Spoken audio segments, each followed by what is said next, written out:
What up? What up? Fantasy Football Hustler back at ya. What's happening? Give me 1 minute. I just got a call from work. Give me 1 second. Yeah. All right. Shout out to the crew that's up in the chat. Let's see who's up in here. Bright and early on a Tuesday morning. Let's see. We got Derek in the house. Salute. Don't forget about the new channel, Fantasy News Today, or Fantasy Football Today. And I will be, for everyone watching this on replay on the 420 Hustler Network, I'll be throwing the links in the comments and the chat. So just be paying attention over there. What up, Crispy? Said J1 kicked my ass. Ha! Marty in the house. Shout out to Minnesota Marty. What up, Marco? Marco from the future. What up? Antonio, what up? What up? Lee in the house. What up? Made my pick in Rocky, Marco. Thank you. Always make sure to tag me in the league if you can. Just makes it way easier to get to it. Because I have literally 3 pages worth of leagues now.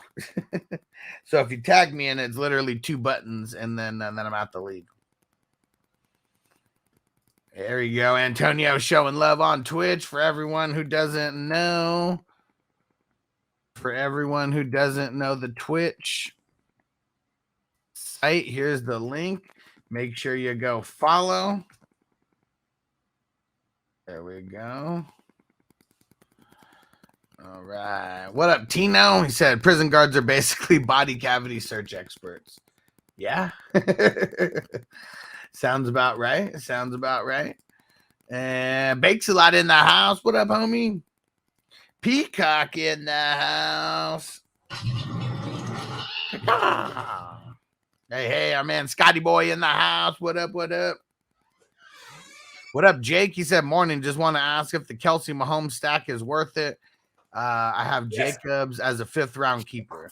Of course it's worth it. It's like the number 1 stack that everybody's trying to acquire.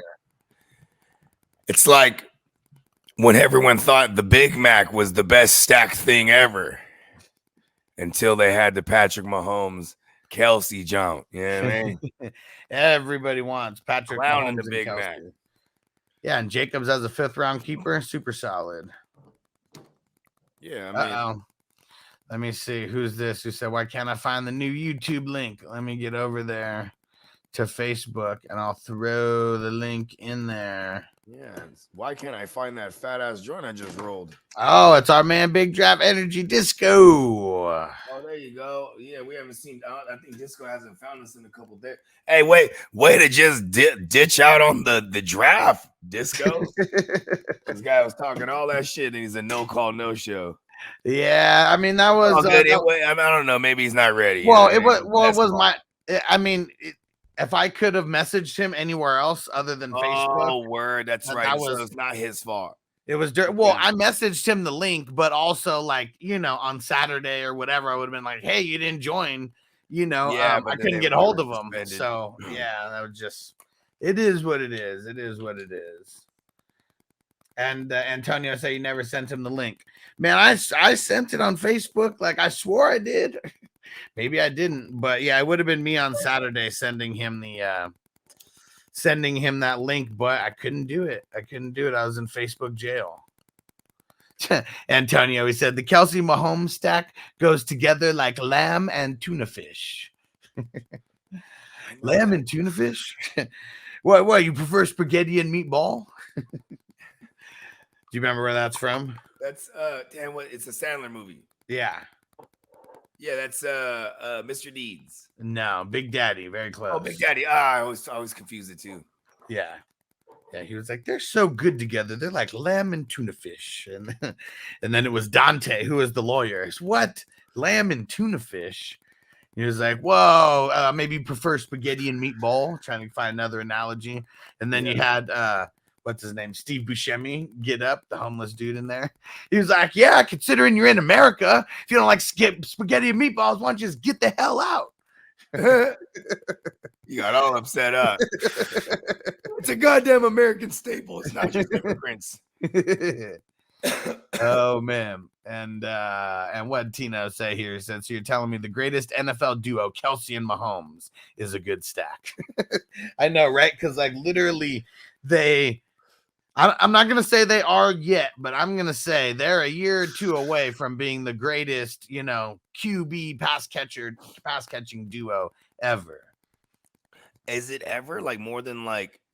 I mean, Jerry Marvin Rice Harrison, I think that's the goal. Is Marvin Harrison and because Peyton. say Jerry did he did break off and go with Steve Young and then fucking Rich Gannon, right? Yeah. And really, So- Kelsey only had like one amazing year before. Well, let's say one amazing year for a tight end. How about that? Before Kelsey was there. So before Mahomes was there. yeah. Before he was the starter, anyways. It was at 2017 with Alex Smith where he kind of came alive. And that was a career year for Alex Smith because the formula was designed correctly. You put Patrick Mahomes behind him, lights a real fire under his ass. You know what I mean? For sure. Tyreek Hill showed up for the first time the year prior, and then this one just was pretty much just underlined him as a guy in there on moving forward, right? Yeah. And Jake said at pick 5, how does that feel then, chat? Well, Kelsey, great. I mean, are you going to be able to get Mahomes with that? What it'd be 2.6? I would be okay. Here's my thing. I would love this stack to have that stack, and you almost have to force it, right? Because you have to be in range first of all for Kelsey in the first round, and then you have to avoid someone taking Mahomes in the first round because people are intending to do that, right? But here's the thing: is like. If I can't get that stack, but I still have Kelsey, I still have a piece of Mahomes. I have the piece. Yeah. So I'm okay. You know what I mean? Hey, shout out to Charlie Brunja over there on, I'm not sure which YouTube channel, but come over to the new YouTube channel. Link is in the chat. And there you go. Big Drive Energy found it. There we go. There you go. Yeah, let me see. Yeah, there we go. And I'm gonna even go look. Let's see. Nope. See? Yep, I did send him the link. Oh, come on. I sent him the link on Wednesday. He called me out and everything. Yeah, I'm looking at it. I'm looking at it. I'm looking at it right now. I actually joined. That wasn't even actually at my convenience. I joined that one because he was in there calling me out. I was like, all right, yeah, I'll join that one. You know what I mean? I mean, why not, right? I mean, I like my team too in there. Yeah, hell yeah. I think I drafted Marvin Mims just because of him. Like, you know what? Let me just throw Marvin Mims in the last pick. And what up, Clock in the house? What up, my man? Clock. He said, I just realized Thanos is an Eternal, so he knew a Celestial was going to destroy Earth if the population got too high. So he was trying to save himself half the population by doing the other half. Yeah, by snapping everybody with the blip is what they call it. Because he gets all the Infinity Stones finally, and now you can control everything. Time, space, people's minds. Like it has every stone represents something. Once you put it all in the gauntlet. Or a glove or whatever you want to call it, so now he could wield the power. He could just will anything. So he just says, boom. And his whole thing is he's based on like Darwinism. Yeah. Right. Like only the strongest survive, stuff like that. Weave out all the weak, stuff like that. That's his ideology. So when he puts that glove on, he snaps everybody away. Like, look, half these motherfuckers ain't even fit.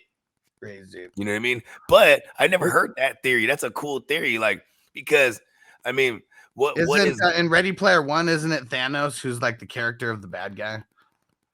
Yeah. The actor, you mean? Well, it's not the actor, but they had Thanos in there. It's the the Avatar. That because there's a whole bunch of like avatars from real movies and shit. Yeah. Oh yeah. You talking about his Avatar? Yeah. It was now. I think about it. Okay, look at this. Here's another thing, right?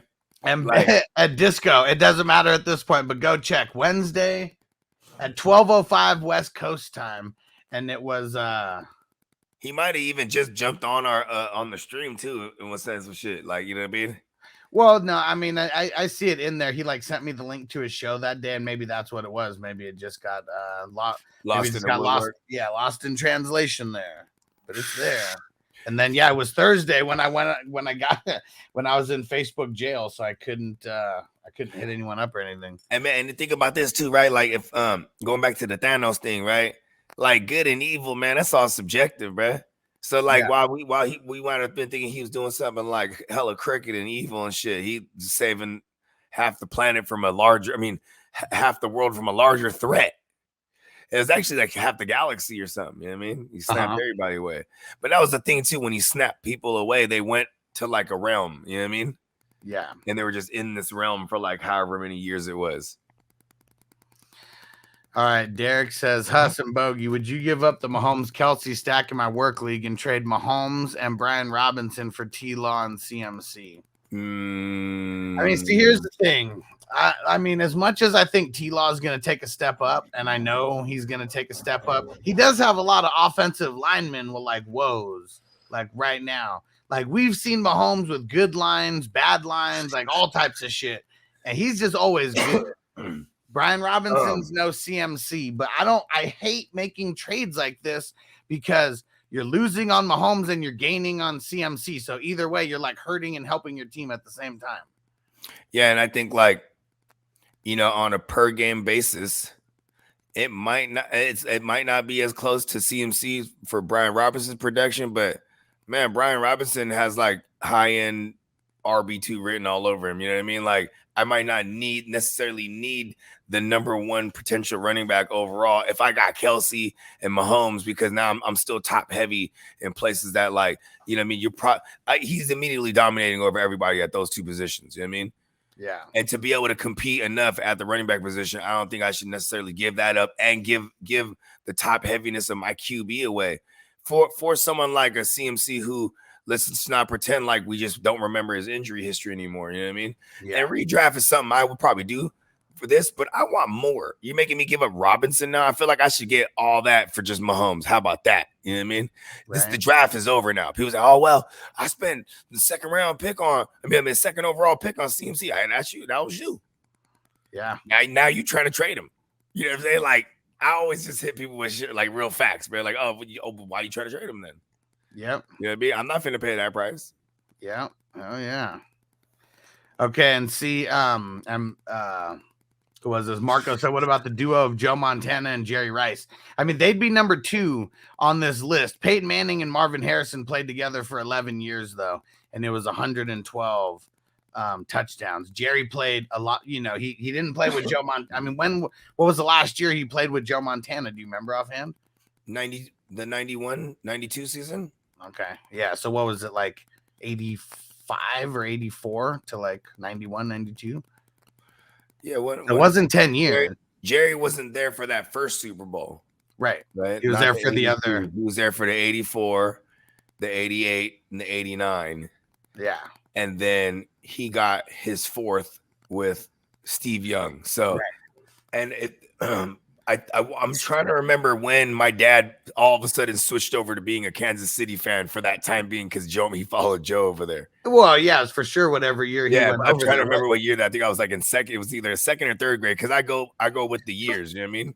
Like, yeah, I swear it was 92. Maybe it was 92. Like when the year, if I start the year off in my old grade. So like 93, I was starting 4th grade, and then, you know what I mean, by the time 93 school year, it's 94. You know what I mean? So it's 93, the 93 and 94 season. Yeah. Okay. Yeah. Because I think the year that we went on to go win, right? Yeah. That was the 94, 95 season. No. That was the 93, 94 season. No, it was the 94, 95. 94. Okay. I had that right the first time. 94, 95 Super Bowl. Oh, that's right. Because I'm in the 4th grade and it turns into 95. That's right. And yeah. And this, at least the way that most people are projecting this duo is by most, combined touchdowns together, and so if it was by Super Bowls, I mean, for sure, there's no one, like Montana and Rice. I mean, it's crazy because Kelsey and fucking at Mahomes, they're like creeping up on that 3. Name me another receiver in the Super Bowl era. So this question is it's an obvious 2-parter, but the first part you get thrown in there because you have to have been in multiple Super Bowls to be this. But outside of Jerry Rice, Who else have had multiple 100-yard outings in a Super Bowl? And you said in the Super Bowl era. All right. Yeah. Let's see. So once again, I mean, my first thought goes to Irvin just because he won 3, so I feel like 2 of them could have been there. Nope. Yeah. It's a bogey special. And wait, or is it? I guess you never said on a winning Super Bowl performance. Like, is it in winning Super Bowl performances? You can say winning. Yeah. Okay. Winning. All right. Yep. Jerry Rice has only lost 1 Super Bowl with sorry ass Raiders. Yeah. And he actually went to the hotel room, straight faced, locker room, everything. Didn't talk to no one. As soon as he got to his hotel room and he said that he heard that door close behind him, he dropped to his knees and started crying. Oh shit! It's like, this never happens. So Marco said T.O. No. Yeah, because I mean, because he never won. I asked if it was in winning, so yeah, it's got to be 2 guys who won. And did you say wide receiver or pass catcher? Wide receiver. Okay. Oh man. Julian Edelman? Yeah. I love how you got it right there. Is it Jules? Right. Because I know the one he had 176 in that one. So I mean for sure, like he's the MVP. And then he had he had the crazy game in against Atlanta. Close, Tino. Tino said Wes Welker. Very close. The other white guy. Very close. But see, Wes Welker never won one though. Neither though. You know what I'm saying? He was there on the losing efforts. And was he there for both? The losing versus the Giants? Mm-hmm. He was there with Randy, and then he was the other one where like he was basically the number 1 receiver, quote unquote, because then it was like they were going the duel that the Hernandez and Gronk shit hella heavy. You know what I mean? For sure. Hernandez got a touchdown in that Super Bowl. I think he was I think he might have been the only one to catch a touchdown in that Super Bowl. How many? Okay, how about that? What is the record for like most like postseason receiving touchdowns? It's got to be Jerry. It's got to be Jerry, right? But I swear, but I think Kelsey's got to be up there. He's creeping. Let me see. I know, considering like, because if you think about it now, he's played in almost as many Super Bowls as Yeti. You know what I mean? Yeti's played in. Well, he's played in 5. I mean, yeah, and then Kelsey's played in 2. Yeah. So you know what I mean? He's pacing. So he's you know what I mean? He's number. He's number 2. Looking at Super Bowls. Oh well, no, playoffs. Okay, yeah. Where's he at? So he just passed Gronk this past playoffs, and now he's number 2 behind Jerry, and he's only 6 touchdowns behind Jerry. Oh shit! He could get that this year if they make a run again. They could be the best postseason duo now too. And you said he already surpassed the Gronk and Brady postseason. Yeah. Wow. And I'm sure Gronk. I'm sure that Tampa Bay. I mean, I can't remember if he got it. It says 2 teams, so I'm assuming he got at least 1 touchdown during his Tampa run. Do you remember Chris Matthews? He played familiar. for Seattle, but he was like, it was that game where they shit around the ball against the Patriots, and he throws the pick at the end. But Chris Matthews had 2 touchdowns that game, and just never, and that was just it for him in his career. You know what I mean? Yeah. They just went away from him the next year. It was just this super blip. You know who's kind of like that in the postseason too? It was Danny Amendola, bro. Yeah. Danny Amendola, I think he has like a gang of postseason tugs. Considering he's like just this random option, you know what I mean? Look at this, Banks. He said Kelsey went 1st overall in my super flex offense only work league. He said my league managers flipped their shit. He said Kittle went 203. And see, like, I guess what a lot of people like what they're realizing right now, which I've been like telling people about this for like years and years now. If you have a tight end spot, the people who are winning those leagues have a dominant tight end. It might not be Kelsey, but they have a dominant tight end for that year. Yeah, or they found, or like me, for instance, I had a couple Evan Ingrams where it's like I didn't have the dominant tight end, but I like found one, lucked my way into one, and like I just, you know what I'm saying. Last he was year, top 5 last year, so yeah, right. Last year, I mean, even for Dalton Schultz, he missed a gang of time, but on a per game basis, he was the murderer. You know what I mean? And I managed to survive my Dalton Schultz teams last year, and when the one that I got to the tug with him. I mean, he had 2 touchdowns, bro. Like he can't, you know what I mean? So George Kittle, if you survived the Kittle experience and got into the post, he went crazy in the fantasy post. You know what I mean? Yeah. The post fantasy season, right? Fucking damn, what he had like six tugs or something like that in those 3 weeks. Jake said that Hawkinson helped me win some close games. You just got, when you look at it, if you had a Hawkinson, if you had a Kelsey in years past, if you had a Waller during his crazy playoff runs, it was like, if you win that one battle, it was like you were just like that much farther into winning the whole war of the week. I can take you all the way back to like when I started realizing, okay, I need a tight end, but I'm not going to reach on Jimmy Graham or Gronk.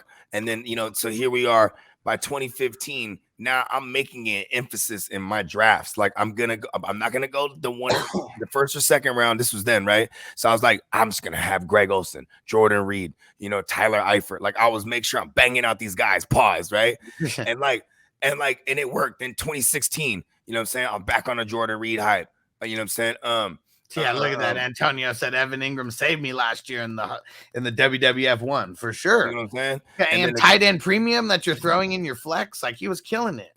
Yep. Fucking 2017 comes around. See, this is where it changed for me because 2016, I was big on Kelsey, but he had a little bit. I think he had the injuries, whatnot. And then 2017, I'm like, I'm all over Travis Kelce and Zach Ertz. Zach Ertz that year. Yeah, all Travis Kelce and Zach Ertz, because Zach Ertz, he finished so strong in 2016. And because I had a bunch of Kelce's and ended up finding the Zach Ertz on the waivers that 2016 year to close it, I was like, okay, Zach Ertz a target next year. Then I remember the Zach Ertz because it was when I was in a work league, and the fucking owner of the company who created the draft day fucking missed it and auto drafted a team where every single starter stayed healthy the entire year.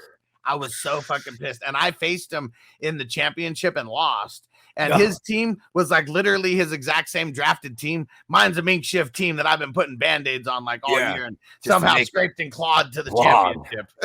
Got my ass whooped that year, and fuck that guy. He's a bitch. And so look at this. So 2017, it opened my eyes though, right? Because now I had Kelsey and Ertz everywhere, and I'm like, okay, this is like how I got to do this thing moving forward. And then I started looking, I'm like, okay, now let's get even deeper. And I started, okay, there's Andy Reid, and then, you know, Doug Peterson, right? He's a product of Andy Reid, you know, from that coaching family tree. I started looking into, oh shit, man, the tight end position gets like 20% of the target market share. Right. So I'm like, oh, this is good. So now here I am in 2018, and now I'm arrogant a little bit. Places I couldn't get Kelsey or Ertz, I was like, fuck it, I'm just going to get Trey Burton because he's over there with Nagy in Chicago. And I was just using that same formula, right? That he's going to get 20% of target market share. He did. It wasn't great, though. It was probably like to the tune of like, I don't know, 400 or 500 yards over the season. But he had 8 tugs. It was insane. Like, because so the formula was there. But I was like, okay, I can't fool around, though. You always got to have Kelsey. And it was so weird because Kelsey, for the longest, was like a 3rd, 4th round pick in a single QB. And like, it was only since 2020 when people started like really putting him up in that 2-3 or that mid-second, or like, you know, making him a conversation on the 1-2 turnaround. Like, you know what I mean? Where it was like, hey man, he's just the most dominant ever. This brings me back to like the Jimmy Graham and Gronk days where those were like top 3 picks. You know what I mean? Yeah. Like we haven't had tight ends like that. And Kelsey's the only, it's crazy because he stands alone right now. There's no. You want to know what changed everything around for me? Because I was on a championship drought from like 2013 to like 2018. I didn't win any championships in those years. And there was 2000, and I only played, I think in 2017, I think I was in, it was either 3 or 4, one of the two. It was probably 4 that year. And then, no, actually it was 3 that year. And then the next year was 4. And then next year was 8. And then just literally kept bumping up like that every year. Yeah. And so it was in 2000, before the 2018 draft. I'm like, all right, we got to fucking switch everything up like somehow. Like I've been fucking losing for like 3 years straight or 4 years straight, whatever it was. So I went back to the history of the leagues, and I went to see who won it. I went to see how they drafted. I went to see who they had. Like he had to go learn the enemies real one more time. There's something I'm missing here. And it sucks because it was Chipoka Waka who won back-to-back championships at that time. And it was hitting on a late QB that was just like the shit. Like I think one of the I can't even remember who it was in like 17. What year? 17 and 16. So 17, it was Carson Wentz was hitting late. Carson Wentz. Who else was hitting late that year? But it wasn't even that. That was just one of the pieces. The other piece that I noticed, Jared Goff was hitting late that year. Out of all these championship teams, Chipokawaka and these other ones that I was looking at, they all had a stud tight end. And like, I think I fucked up in those years where I got like Greg Olsen hella late and he ends up being like a top 10 like guy. So I just keep thinking I'm going to strike gold. Yeah. And but I kept missing on those. If you don't strike gold, it's like you miss and then it just fucks up everything. If that's your plan, is that you're going to lock in some top 10 tight end with the late pick. Here's the thing why Kelsey's so fucking awesome. I don't want to jinx him, but he's just been like, he used to get hurt crazy and then it just clicked or something. He just figured it out. Just like, hey, his technique's down and his route running's down. And right? Andy Reid's using them the right way to where he puts them in space, not exactly. Because it's just like how I tend to be like more of a bonus box, aka a vagina these days. We're trying to be less risk avert in certain instances, like getting early running backs. Like, man, like, you know, for anyone who went early on Breece Hall, it worked. Like, you know, you took a chance, it worked till it didn't. He's a running back. They tend to get hurt, right? Yeah. Tight ends are the same way. You know what I mean? Because, you know, what tight end, we want a tight end that's on the field most of the time. And if he's on the field most of the time, that means he does both, blocks and runs routes. You know what I'm saying? The Kittles of the world. These guys, they put themselves in the line of danger, though. You know what I mean? I mean, shit. They call him George. They don't call him George Brittle for no reason. Look at Hawkinson. He's big as a fuck. He gets hurt and he's just a route runner. You know what I'm saying? He just get hurt because he's going over traffic in the middle. You know what I'm saying? Taking hits and shit. Like, One Nation said, if you were to trade away Kelsey, no, I'm not reading the rest of that. No, the answer is no. Don't do it. And who is this? QHO. What up? He said 12-man pick 6. Goff, Bijan, Pollard, Ridley, Hopkins, Kincaid, Kamara, Javante, Khalil Herbert, Sky Moore, QJ, Algier, Laporta. Thoughts? Yeah, I mean, it's all right. Like, I mean, it's a really, really risky and young team. Like, it's young as fuck. So you might, you know, you gotta, and then you're missing Kamara for first couple weeks. Like, this is a team that like went Bijan and Pollard with the first 2 picks, and I really don't like getting Pollard with that number 2. That's probably why I don't like. Could have got a really awesome receiver there, and then like, you know, Javante didn't really look. He's gonna play, but he didn't look that great through the preseason. Hopefully when McGlinchey comes back on that right side, you know, they'll get that run game going good. I like the idea of Sky Moore, but like I said, his whole team, like Laporta, like it all seems like a second half team if it's gonna work. And then he also doesn't have Kamara for the first 3 weeks. So I mean, you know, you just don't want to start off the year rattling off a bunch of L's, you know what I mean? Yeah. And One Nation, you can't start it off with would you trade Kelsey, but then be the guy who's like, but I want Kelsey. I want to know what the owner thinks. Like, you have to tell us you're trading for Kelsey. Yeah, then I'm all about it.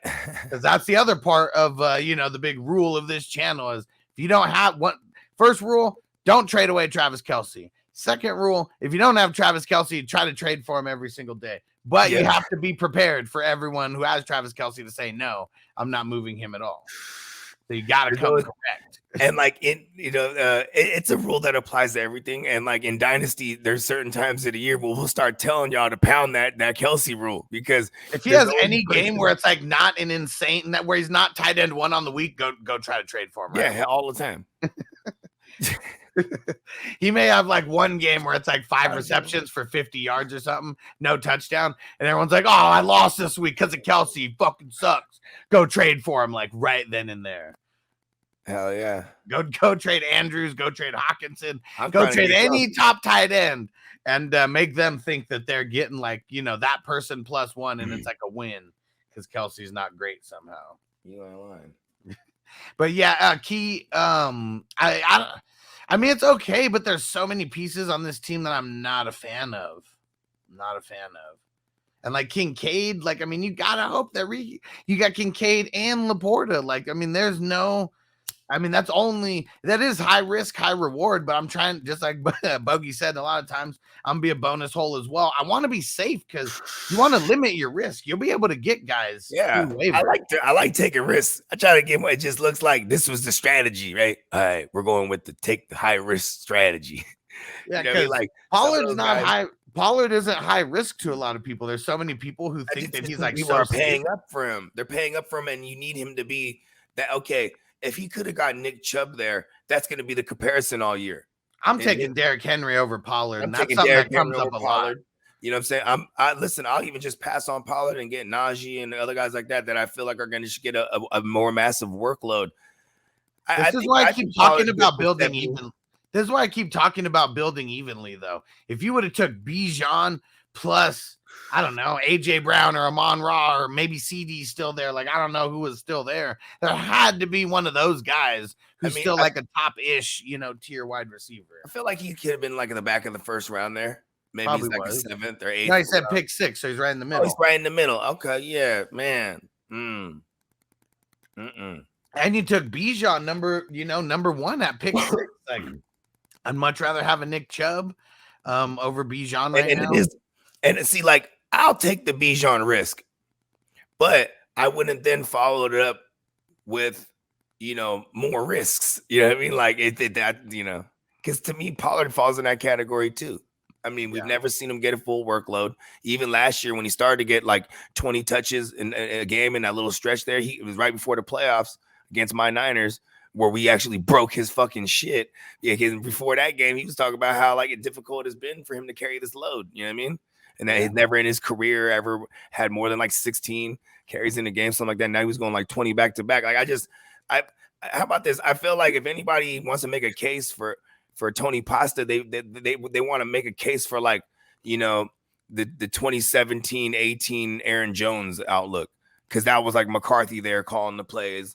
And he's going to run multiple running backs, you know what I'm saying? But Aaron Jones did get like, the lion's share of it. And that will be Pasta, but what's the lion's share over there? 65, maybe 70%? 60, I'm sure. I mean, Tino said nothing like a Super Bowl of pasta.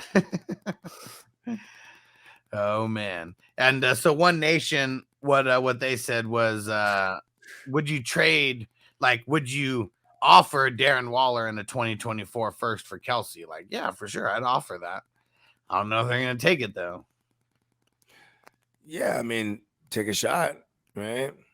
What you don't want to do is start like getting deep down in a rabbit hole where the person with Kelsey says, okay, yeah, add this then and that and this one more, and you know what I mean, and you just go, oh. Yeah, see, like the way that I would do this would be Waller plus a 2024 third, and then as soon as they reject that, okay, Waller in a 2024 second.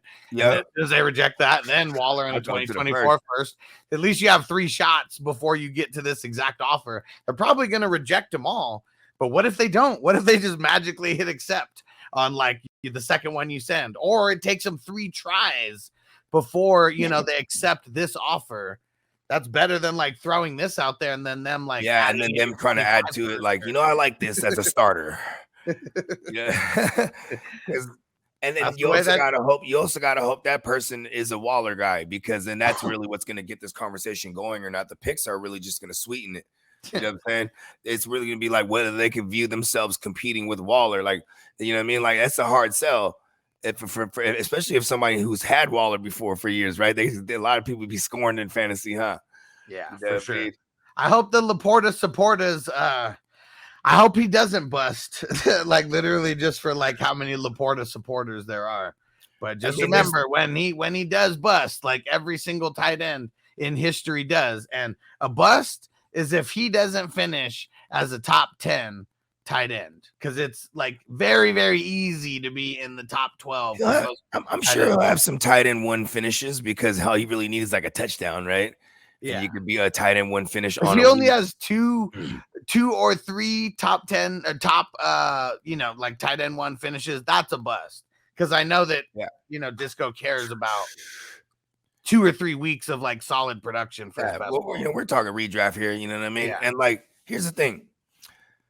Maybe the first 8 weeks he gets some targets here extra before you, and I say 8 because even though Jameson Williams is going to be missing for 6, I mean, you got to remember Jameson Williams is suspended and he has this hamstring or whatever. Like, what if he's not even rehabbing correctly? You know what I mean? Because, the team can't have you around the facility when you're suspended. You can't utilize any of the team doctors, nothing like that. So imagine if Jameson Williams comes back. See, this is me trying to make a stretch take here for Oh, and here we okay. You know what I mean? So Disco said, "I'm talking redraft 2, fellas." Okay, so what would be like? What does he have to finish as tight end? What for you to feel like successful about the Laporta? Tight end 12, so he's still a TE1. You know what I mean? One Disco. Let me know what you think. So if he's a top, I say top 10 because if we go look at like the top 12 tight ends, you don't even want the 11th, and you probably don't even want the 7th and the 8th on like a game to game basis because like it's really Travis Kelce or bust. Like we even looked at TJ Hawkinson. What did he have 8 games last year where he had less than 40 yards? Here's the truth about tight ends: a motherfucker can have 5, 6 good games. Well, yeah. You know, see, Disco said he's being drafted as tight end 14, 17. Yeah, but I don't want the tight end 14 to 17 on my team. Just to finish top 12. I mean, not just to finish top 12, to finish at 12, because I think that's like maybe he finishes right outside the top 12. And mind you, he said anything above that is late round great value, which I don't agree with. But I guess if he finishes 13 and you take a victory lap for that, I can't get mad at you, but that ain't nothing that's going to win a championship, though. It really won't. It's like, I don't know. It's like what's crazy is like I can make a case against someone like Evan Ingram because you bring in a Calvin Ridley and stuff like that, right? But then it's like I'd still rather have Evan Ingram over. Because there's other things besides. It's fun to project the stuff we haven't seen yet, but it's like, can you make a path to it? Right? Can you actually a logical path? And like for me, if you're going to be a Laporta supporter, it would have to be your cases. There's no Jameson Williams early, and then and if he comes back and the rapport's there, you know what I'm saying? Hey, there's no denying it, right? Okay. But then there's also, is this offense actually like been tight end centric? You know what I mean? I mean, they traded Hawkinson away. Yeah. You know what I mean? Like he never lived up to expectations. And I'm wondering if that was because it was the older regime or Well, something. they didn't want to pay him. They didn't want to pay him. Yeah. And you see right now, Vikings don't even want to pay him.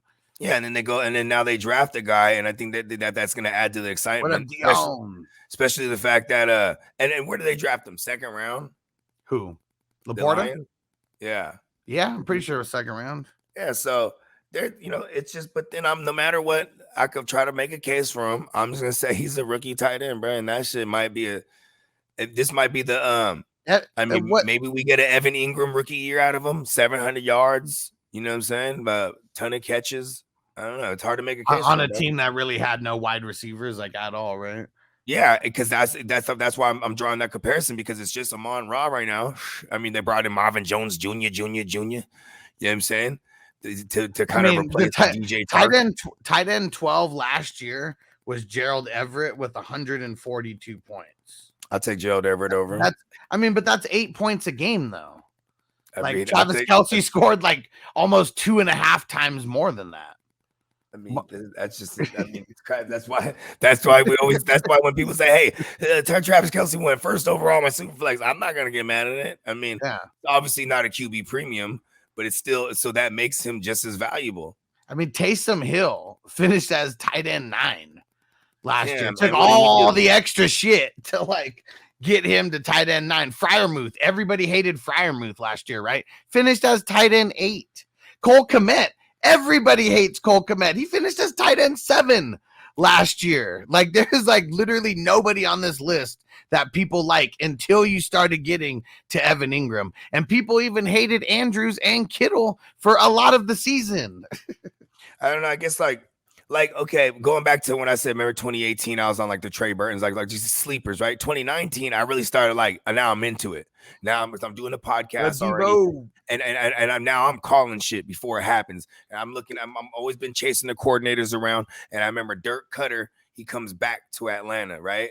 And I'm like, oh shit, because now this is life after Steve Sarkisian and life after Shanahan, right? So here I am. I'm like, oh shit.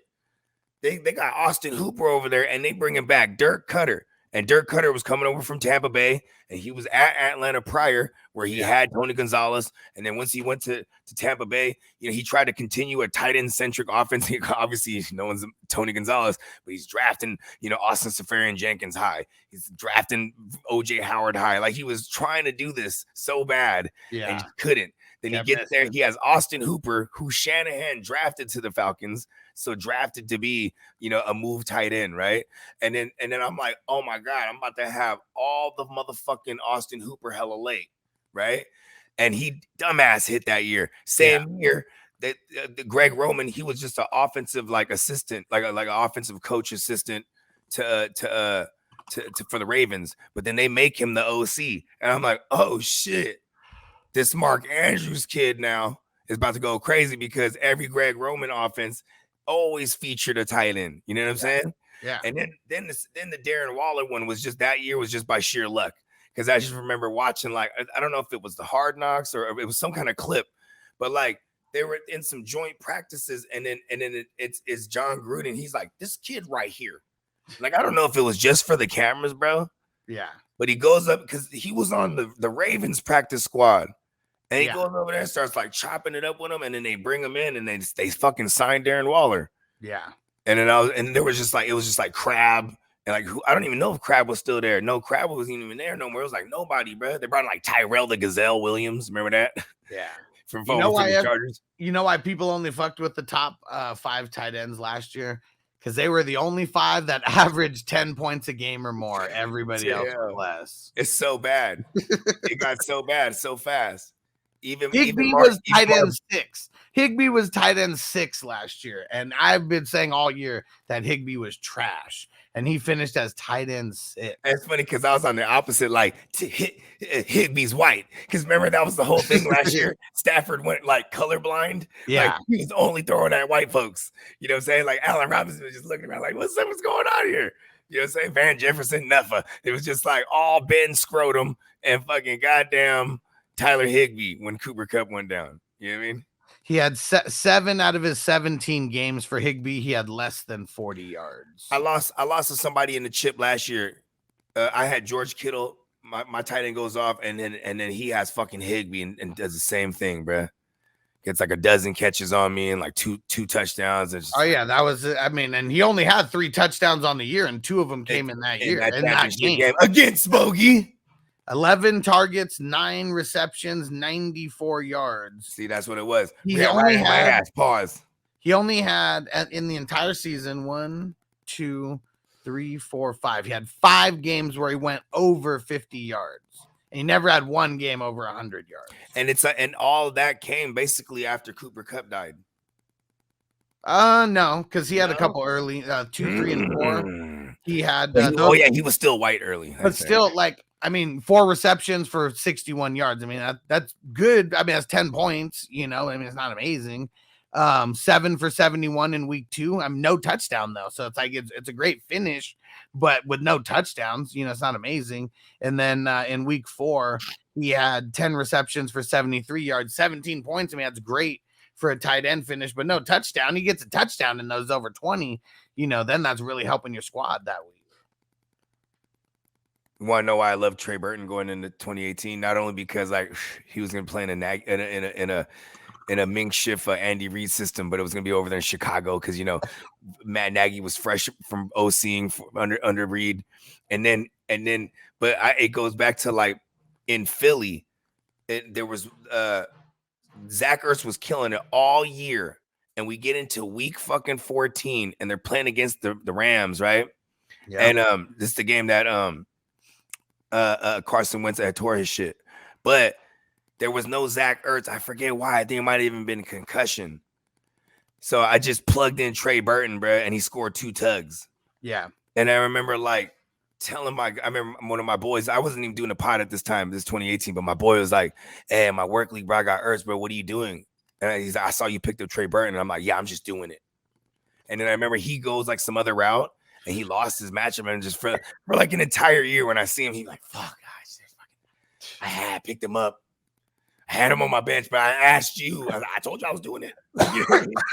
And Derek said Higbee was tight end 6. He said that's crazy. Tight ends are ass. Yeah, exactly. That's why that's why we removed the tight end spots from our fucking leagues. And the reason why tight end premium, why it is what it is because those top guys should still give you some kind of advantage, you know, but it shouldn't be a league winning advantage, in my opinion. That's why Travis Kelce is usually the biggest league winner every single year. Yeah, when people say, "Whoa, well, I'm over here. It's a CMC or Travis Kelce. Like, so you like Travis Kelce? Like, well, yeah, I like winning.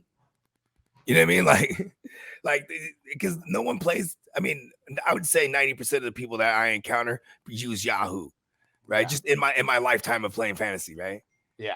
And I would say most, so they don't even know what they've only heard of these things. Oh, I heard about tight end premium. You know what I mean? They'll never experience it because they don't have the fucking means to do it on Yahoo. You know what I mean? Yeah. Unless you were that some crazy asshole that would go back in there and double up the points or something. You know what I mean? Yeah. Yuck, this is funny. He said, when I see his face now, I'm a Trey Lance believer. No, I wouldn't leave. Hey, man, hey, if he comes out and he cuts his hair down and he starts growing his beard out, like, you know, the little thin, skinny one, like Dak. Like, oh, look at this guy. Little Lance Prescott. What if he just goes full bald? You know, like Dak just like takes it on. I said, go full Lex Luthor.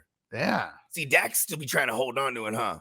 He's still trying to hold Does on. He? I swore Dak is like hairline, bro. It's going away. That's why he's trying. Like, that's why he got. I thought he had a super thin like fade or something, and like barely even has any hair. It's going away though. That's why he got it that way. You gotta look at it, bro. I'm telling you, bro.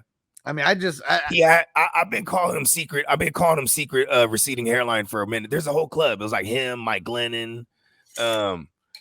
Man, I had a whole list of these motherfuckers. These motherfuckers are going secret bald. You know what I mean? And that's just such a level of stress, you know, because like hair is important to people. And like, yeah, if you just don't got it, or if it's just like fucked up, better just shave that shit off. And yeah, it's crazy. And stress is like insane because like I was so stressed out. I can't even remember I mean, it's probably like COVID and like right after, but I remember there's this like big patch of hair that would not grow, like just right here. And so I just had to keep like shaving it off. It took like 2 years before like it actually started like growing back to where I was like, okay, I must be doing good now. Not stressing like crazy. Pressed away a patch for a second there. I swear it was from that. Man, I had to me and my barber out here. Well, I think I guess it's not my barber, but it's the barber I've been utilizing, right? We couldn't get on the same page. Something happened schedule-wise right before the trip. So I couldn't get cut up. And then the first thing that Steamboat says to me, he's like, damn. He's like, 4 kids got you stressed, huh? He's like, you got all them grades because he ain't seen me in a minute. You know what I mean?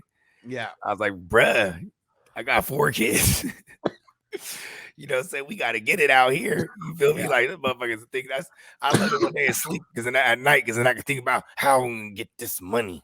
You know what I'm saying? And Scotty said, question, I know we're talking tight ends, but you don't think we can all wait on wide receiver? Every time I look at a cheat sheet, it's like real deep all the way down. RBs and QBs are not deep. Pause.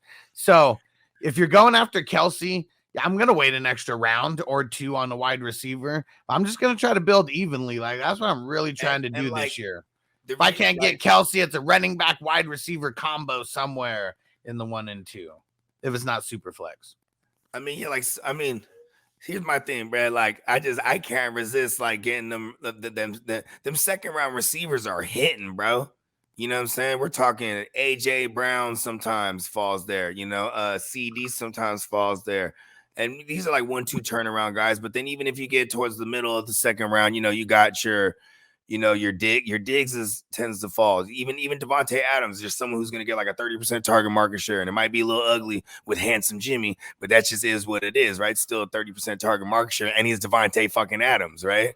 Jalen Waddle's in that mix, you know, Devontae Smiths. There's all kind of like these are all guys that are like going to be high end WR2s that could threaten WR1 finishes. You know what I mean? Like I kind of I don't want to pass on those guys because the next crop is like, okay, DK, you know, help me out here. It's like Higgins, DK, and I'm okay. Okay, we'll see. Okay, here's my question for you: would you rather have 2 wide receiver 1s and a low end RB2 / maybe like RB3, depending on how it plays out, or would you rather have a wide receiver 1 and an RB1?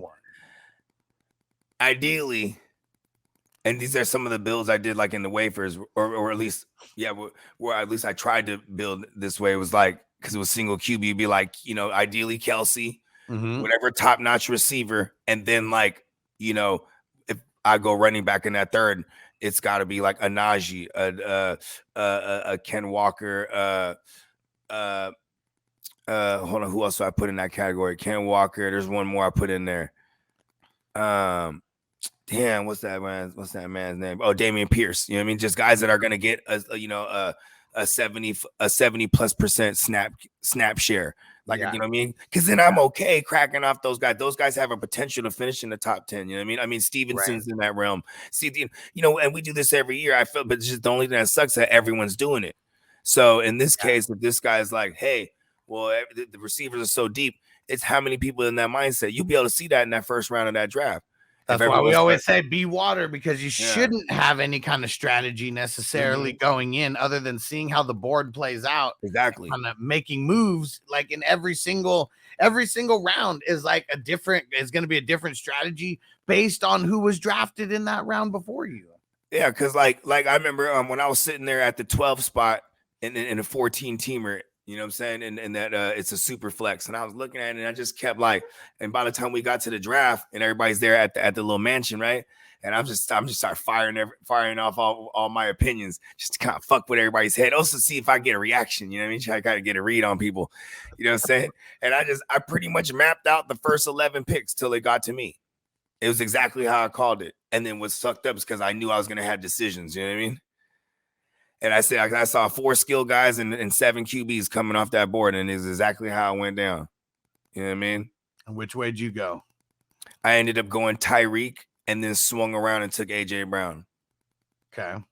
And you know what I'm saying? And like, how are your running backs in that league? I don't remember what. I got Pacheco and Robinson. Okay. And you only need to start 2, and then okay. Are you okay with that? I mean, going in. Oh yeah. All right. You're going to war. Yeah. You know what I mean? Pacheco's on a good offense. Like, it's because I have expectations, right? Do you have my expectations for him is to be, a mid-range RB2, but he could have like a shitload of touchdowns just being on that offense because they're going to be in scoring positions, right? That's my outlook for Isaiah Pacheco. I'm not looking at him like he's going to get, 1,400 yards rushing, and I'm not. You know what I'm saying? They don't even chew the clock out with the running back like that. You know what I'm saying? So do you have depth in that league at the running back position? No, fuck no. Because see, that's where I made the mistake. Because this year everybody changed their mindset. Everybody was going earlier QBs and early receivers. Like they were doing the bogey things. You know what I'm saying? So now here's a bunch of motherfuckers doing bogey things, and I called it. I felt at the end of the day, I felt good getting my Tyreek Hill and AJ Brown as my 2 out of 3. You know what I'm saying? Yeah. Yeah. Because now in high insight, just for people who are listening who may go a 0 RB approach, kind of like you did there, what would you have changed, if anything, in kind of the latter rounds of that draft? I just would have done complete bogey things in Superflex. Instead of the 2 receivers there, I would have just went straight up back-to-back QBs, because that's what I always do in that league particularly. Especially if I was on a swing around, because I was just like to lock it down. You know what I mean? And this year, everybody was doing that. You know what I'm saying? So it actually enabled me to like target the like someone like Goff, who we're really high on over here, and then Pickett, who's just like he's just my favorite of that range at this point, right? It was like him or Mac Jones, and then Mac Jones went, and like you know what I mean? I was like, okay, I'll crack off Pickett. It was my second, right? And then Judy's what fucked me up at one point. You know what I'm saying? Because getting Judy, but like, then I have all my normal late guys, like my Romeo Dobbs and my Sky Moores, like, but it's my defense that is like hands down. Like, I think I have the best defense in the league. Yeah.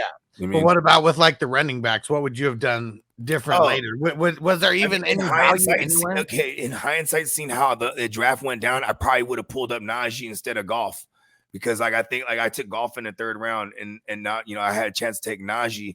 Then on my swing around, I probably still could have targeted like, I mean, maybe I would have ended up with the next tier down if maybe Goff makes it to me. Because my initial plan was I wanted Watson.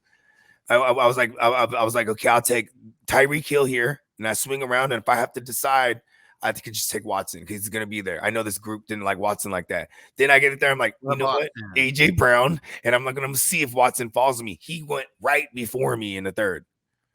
Like literally the pick before. Yeah. So I almost, man. And then remember Steamboat? What up, PBA waivers? Come to the new YouTube channel. Links in the chat. I look over at Steamboat and he goes, almost. And that was in the 3rd round. Yeah. And then I just fucking Jared Goff on me. That's exactly how it happened. You know what I mean? Yeah, Fuck it, Jared Goff with me. I'm not gonna have this. Like I wasn't gonna take that risk. And the QBs were flying too, right? Like right after that, they was just Derek's cracking up almost. because Steamboat's the guy. He's in the corner, just he's inputting everything as we go along, right? You know, while people are putting, you know what I mean? But it's also because that's something he's doing anyway for his own. You know what I mean? Yeah. And then he shows me the little mocks after. He does like several mocks. And it's hella funny because he knows all this whole. He thinks he knows everybody, and I don't know everybody either. It's really just about fucking the first round for me, like just be able to map that out. And then like in hindsight, it's like, man, it could have went so many different ways, and it's really I don't care because I know like I'll be okay throughout the season. You know what I mean? Like, well, yeah, really I mean, we're gonna find running backs on waivers because we're gonna be the guys who are on him. You know, maybe we've seen it. I mean, Bogey can attest to this. We practice what we preach, and we play in like hella crazy leagues sometimes, and like. It was 2 years ago. 2 years ago, I get ETN and Javonte Williams like on the same team, and only James White. Like after that, I only have 3 running backs going. And then James White even died after the first like 2 weeks, right? Yeah, he was only good for 2 weeks, and that was it. But like because I had to be so much ahead of the curve on these running backs, like I'm putting people on, you know, and we're putting people on like weeks before anyone is even paying attention. Oh, any kind of snap count, any significant spike in a snap count, like okay, especially because we're in deeper leagues, so you gotta like go and like house these motherfuckers sometimes. You know what I mean? Yeah. Like I in that Steamboat league, like my running backs are like thin, and at one point I dropped Jeff Wilson, and I'm like, you know what? Let me get him back. You know what I mean? I waited for him to clear, and I picked him up. And then Steamboat texted me, "Hey, I like that Jeff Wilson pickup." I'm like, "Yeah, I like that you also didn't notice I dropped him, and I was able to get him back because man, I might need Jeff Wilson." Like, there's a world where JT doesn't go there, and I think it's it's JT, and I mean it's fucking Mostert or him. You know what I mean? Somebody, and it's like a free piece of a good offense. You know what I mean? Like, yeah, for real. Funny. That's funny. And Yuck said if Chubb or Barkley were available, I would have snagged them, but I figure it's a huge that's a huge advantage at wide receiver. Yeah, he said in the 12th team he took Cup and CD at the 12 turnaround. And I'm never gonna argue with somebody who takes Saquon either, because I think Saquon, like, I mean, he's the guy that's the he could always like threaten, the 2,000. He led the team in receptions last year. Like it's possible that he could do that again. And he's part of the all-purpose 2,000 club, right? Well, not quite the 1,000, but he's got 2,000 all-purpose total. Yeah. And his rookie year. So he just has that in his repertoire, especially for Danny Dumbass. You know what I'm saying? Like he did last year, learn how to check the ball down for once. And it's still and these a lot of those happen on early downs too, because still Danny Dumbass still like takes off on the third down for sure. You know what I mean? Like that shit didn't change at all. Just throw it to Saquon. And Austin said I had a great draft last night. There we go. Let's see. Yeah. PB and waivers showed his 14-man yesterday. I started Bijan, Olave, Gibbs, Fields, and DJ Moore. I mean, it's a solid start. And what up? This is Tori Johnson on Twitch. What up? New follower over there. What up, Tori? So what do you think about this? 12-man, half PPR. Herbert, Barkley, Pollard. Man, I'm seeing way too much Pollard on these teams that people ask us. Ridley, Pittman, Waller, Kamara, benches, Khalil Herbert, Chris Godwin, Elijah Moore, Sky Moore, Tank Bigsby, Laporta. He's getting Godwin in over Pittman. Yeah. You know I mean? And then it's a nice lineup. Well, I mean, over Kamara for sure. I mean, Kamara, yeah. And then I meant like the Godwin over Pittman too is what I'd rather play like at his receiver, right? Kept Ridley and Godwin, and then fucking. And then it's who else is going to play over Kamara? It's Khalil Herbert. Yeah, until then. So one of them has to. Yeah, and then maybe even see what's crazy too is like instead of holding on to like a Laporta, I'd rather. How about this? When it comes to like those rookies, if I'm gonna have to hold on to something until it works, bro, I'd rather have Herbert. I'd try to get Roshan Johnson. I'm pretty sure someone else probably drafted him, but if he was there, I'm holding on to him over like a Laporta. Yeah, you know what I'm saying? Roshan could be like the guy by October for real, bro. Yeah, like they had him out on third downs in week 3 of the preseason, like with the starters. I mean, they had him on pass pro, and they were throwing the ball at him. Like it's crazy. Like could be, and he's bigger too, so he could even like take away goal line shit like eventually. So I don't know. That's my thoughts. Yeah, and I like that team. Half PPR. I mean, Herbert I think is gonna kill it. Barkley solid there. Ridley, I like him. It's crazy how high he's going compared to like a couple months ago when we're doing these drafts. And yeah, I guess I just don't like Pittman. I just would have went a different place with that one. Don't know who is there though, so I can't say who. But yeah, it's a solid squad though. Yeah, good shit. Let's see, an Austin squad, 10-man, Burrow, Barkley, Aaron Jones, Hill, Higgins, Walker, Njoku, London, Hopkins, Kirk, Gibbons, P. Ryan, Dubs. I mean, the only place where I would have went different is Njoku. I mean, I know that he could be a huge focal point. They just deployed too many tight ends over there. It's just other guys I would rather have. Yeah, I want you. Everything else is pretty solid, though. I mean, he definitely built evenly. I'm assuming this was a Hill Barkley, to start this. Yeah. Let's see. What did Antonio say? I messed up the draft yesterday. I didn't know how I didn't see that Fields was there. So tired. Okay.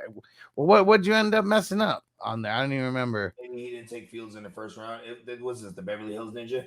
It's funny because, like, remember I told you I was going to have fun with that one and do all kind of bogey shit. Yeah. So then instead of even taking Kelsey, I just took Josh Allen because I haven't realized, like, I don't even have too many Josh Allens in these best balls at all.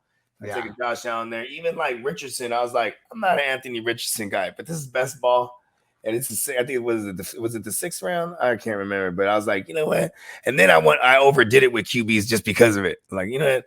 Make sure I get like fucking Kenny Pickett, and I even went and got like Baker later. I think it's like, fuck it, we're doing this. I even got Gardner Minshew, I think, one of my picks. Like, fuck it, we're doing this. And Tori over on Twitch said, would y'all have picked Burrow over Herbert? Yeah, I would have, but it's close. I mean, they're back to back in. Well, actually, they're not back to back in my rankings. I have Burrow number 2. So yeah, I would have taken Burrow over Herbert. But like, I think if there's someone who has a higher probability of throwing for 5,000, it would be Herbert. Bake said had to step away for a bit. Did you guys get to that trade question earlier? Ridley and Ayuk for Walker and the Slim Reaper. Ridley and Ayuk. I mean, I'd be down to do that. I mean, if I need a running back, yeah. And then you get younger at receiver too, and then, he's part of a high flying offense. I mean, he said it was redraft. Okay, I don't think I said that. If I need running back, yeah, I'm not mad at that. I'm a Ken Walker guy. I'm not really. I mean, if he gets hurt, if he dies, he dies. But it's a running back, like, you know what I mean. But you got to be big on the lead in an offense that's going to want to run the ball. Yeah. And Marco said that one team in Beverly Hills, Ninja does not have a problem with IDPs this season. Oh yeah, that was Street Soldiers. He fucking like he was just locking in the IDPs like crazy. Yeah, at one point when I saw what he was doing, bro, I was just like, okay. I think I'm just going 10 straight here. I went like N'Kobe Dean and Warner, and then I was like, oh no, when I clicked Warner, because I had Tremaine Edmonds there, and then he made it back to me. I was like, yes, Tremaine Edmonds, and I went like Bentley, and then I went I just kept pounding them out, like, because Quincy Williams just kept pounding them out because motherfuckers was going, bruh. Peace out, Antonio. We'll catch you on the later show. Peace out, birthday twin. And Tino said Jalen Warren will split by the end of the season. No, he will not, unless there's an injury. That mindset. Unless there's an injury to Najee, he's not splitting the shit. I think we can see that a lot more early on, if anything, and that'll piss us Najee people off. You know why? Because it's like it'll be in the attempts to preserve him for that later in the season. You know what I mean? Yeah. I just keep going back to them, just watching that fucking interview of fucking Mike Tomlin a long time ago when last year when Jalen Warren was a rookie. He's like, I really like this kid. He's a really good kid. You know what I mean? And Tino, and what would your definition of a split be? Because I hear split and I think 50-50 or something very close to that. So is that what you're talking? I hear split and I hear like situational splits. That's what I hear when he says it. Like, okay, it's going to be annoying because they might have them on third downs. You know what I'm saying? This would have to be certain specific third downs where you're playing from behind type of shit. Because if you're on a third down and you're like protecting a lead, like, it'll probably be Najee. He's still a better pass pro, but just as good is Jalen Warren. And this is all based on like PFF grades and stuff like that, right? Because, you know what I mean? Or like, I'm pretty sure people that would say this, I watched the film. And it's like, okay. You know what I mean? And Tino said 50-50. Okay, I just wanted to clarify because there is going to be a split, but I think it's going to be more like 80-20. like Yeah, hell yeah. 85-15, some shit like that. Mhm. Like, It's the Steelers' way. yeah. Because look at after he actually got, back to his normal thing. Like, he wasn't splitting like he was in the beginning. Man, go to the history, right? Okay. Yeah, it It's was been always all Lev Bell. Najee, right? Last year, Najee was hurt, but not hurt enough that he would miss time. Yeah. Otherwise, it would have been all Jalen Warren, right? So they had a little bit of split. As soon as Najee got healthy again, Jalen Warren did not exist to close that year. Yeah. You know what I mean? And Najee went crazy in the playoffs for us if you survived the Najee experience and got to the postseason, right? Then you look at when there was no Lev Bell, who was it? James Conner gave it all to him, right? Remember when James Conner got hurt? They fucking took whatever who they got around. Who was that tight end? Samuels, right? They're like, okay, Jalen Samuels. Now you're a tight end, former running back. You are a running back. They gave it all to him. Yeah. You know what I'm saying? And it was dope. And he won us some championships that year. Yeah, because it was super dope because it was a cheat code. You were able to put he had a tight end designation in Yahoo, so you were able to put him. That's why Yahoo's whack as fuck. I definitely exploited that that cheat code for sure. Yeah, and that was 2018. Now go back to 2017, right? It's all Lev Bell. Before that, it was all Lev Bell. And whenever he got hurt, who was it? D'Angelo Williams. One guy. They was gonna give it all to one guy. Before it's just this is what they've done forever. And they went, and all those years I just listed, they went through 3 different coordinators in those years. You know what I mean? And then remember when we even went back to like the to the bus, and who was the guy who was with the bus? But like the bus had no attempts. It was like all like just straight green zone, not even red zone, just straight green zone goal line shit when he was getting the ball. Yeah, it was that last year of the bus retired when they went to go win it. He was really basically just a goal line and short yardage guy. That was it. Yeah, who was the other guy? Oh, Willie Parker. That's Willie Parker. There you go. Was he a rook that year or was he a sophomore? I'm pretty sure he was a rookie that year. I think so. Because remember he was like, all right, kid. He was like basically passing the baton to him. Like, listen, don't listen to the media and this, that. Because remember the media was like trying to gas it up. Like, oh no, it's the end. It's the end for the bus. And this young kid. And he was coaching the kid up. You know what I mean? Yeah. He was behind the scenes like, listen, kid, it's going to be you. You know what I mean? Yeah. And One Nation said, I'm seeing the story. I'm not sure of the truth, but supposedly the Chiefs and Carson Wentz are keeping communication lines open. Yeah. Yeah, because they said that he was about to sign, but then he didn't. And then now they're saying that they're trying to work this out.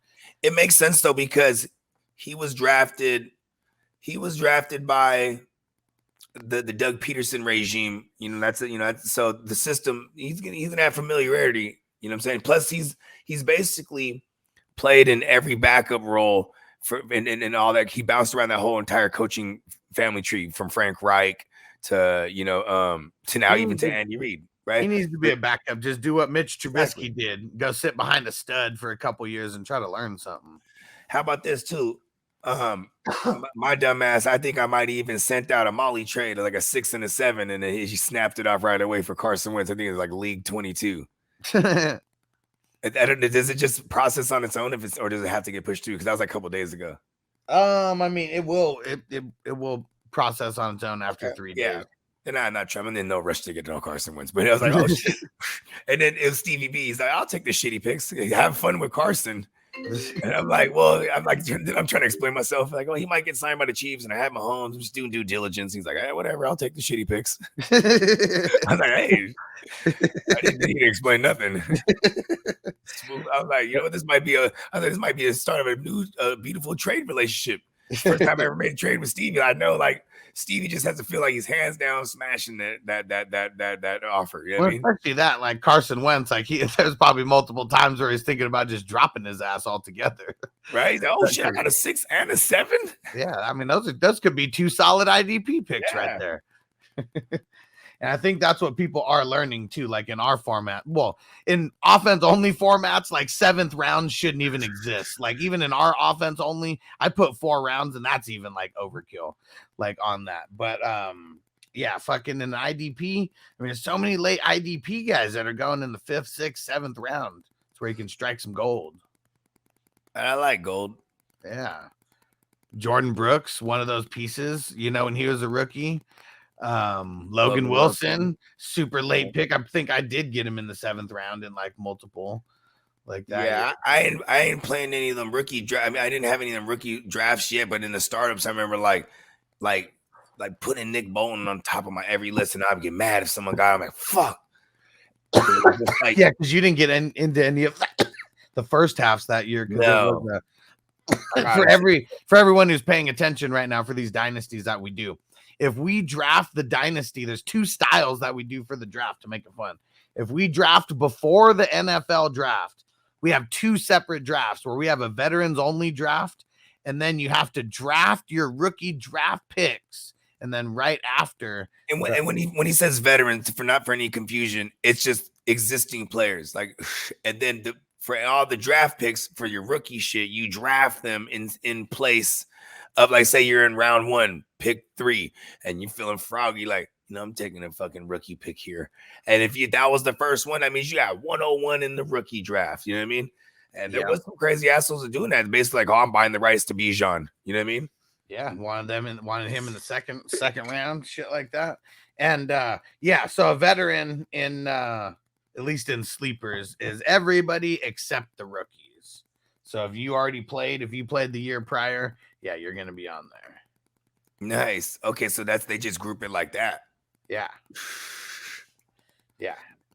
It's only the rookies that are not on there. And I think those styles are fun because it changes things up, because you might be able, if you want to draft like a win now team, it's probably a little bit easier to draft a win now team, because like if people start drafting those kickers, which turn into rookie draft picks in the supplementary rookie draft, like I feel like guys just fall a little bit more, like once the names are attached, I feel like those picks aren't going as high. There is value to the picks regardless of whoever's names are going to be picked there, because once the draft is over, shit, people may want to, even during the draft, people may be like, oh, fuck, I missed out on all the first round, rookie picks. Let me get in the mix. Let me trade for one now. You ain't lying. Because I tend to like be the ones like, fuck those picks, and I just snap. But then like I do get to a point where I'm like, what was the difference of me getting like a Caden Ellis and like not like a second round pick? You know what I mean?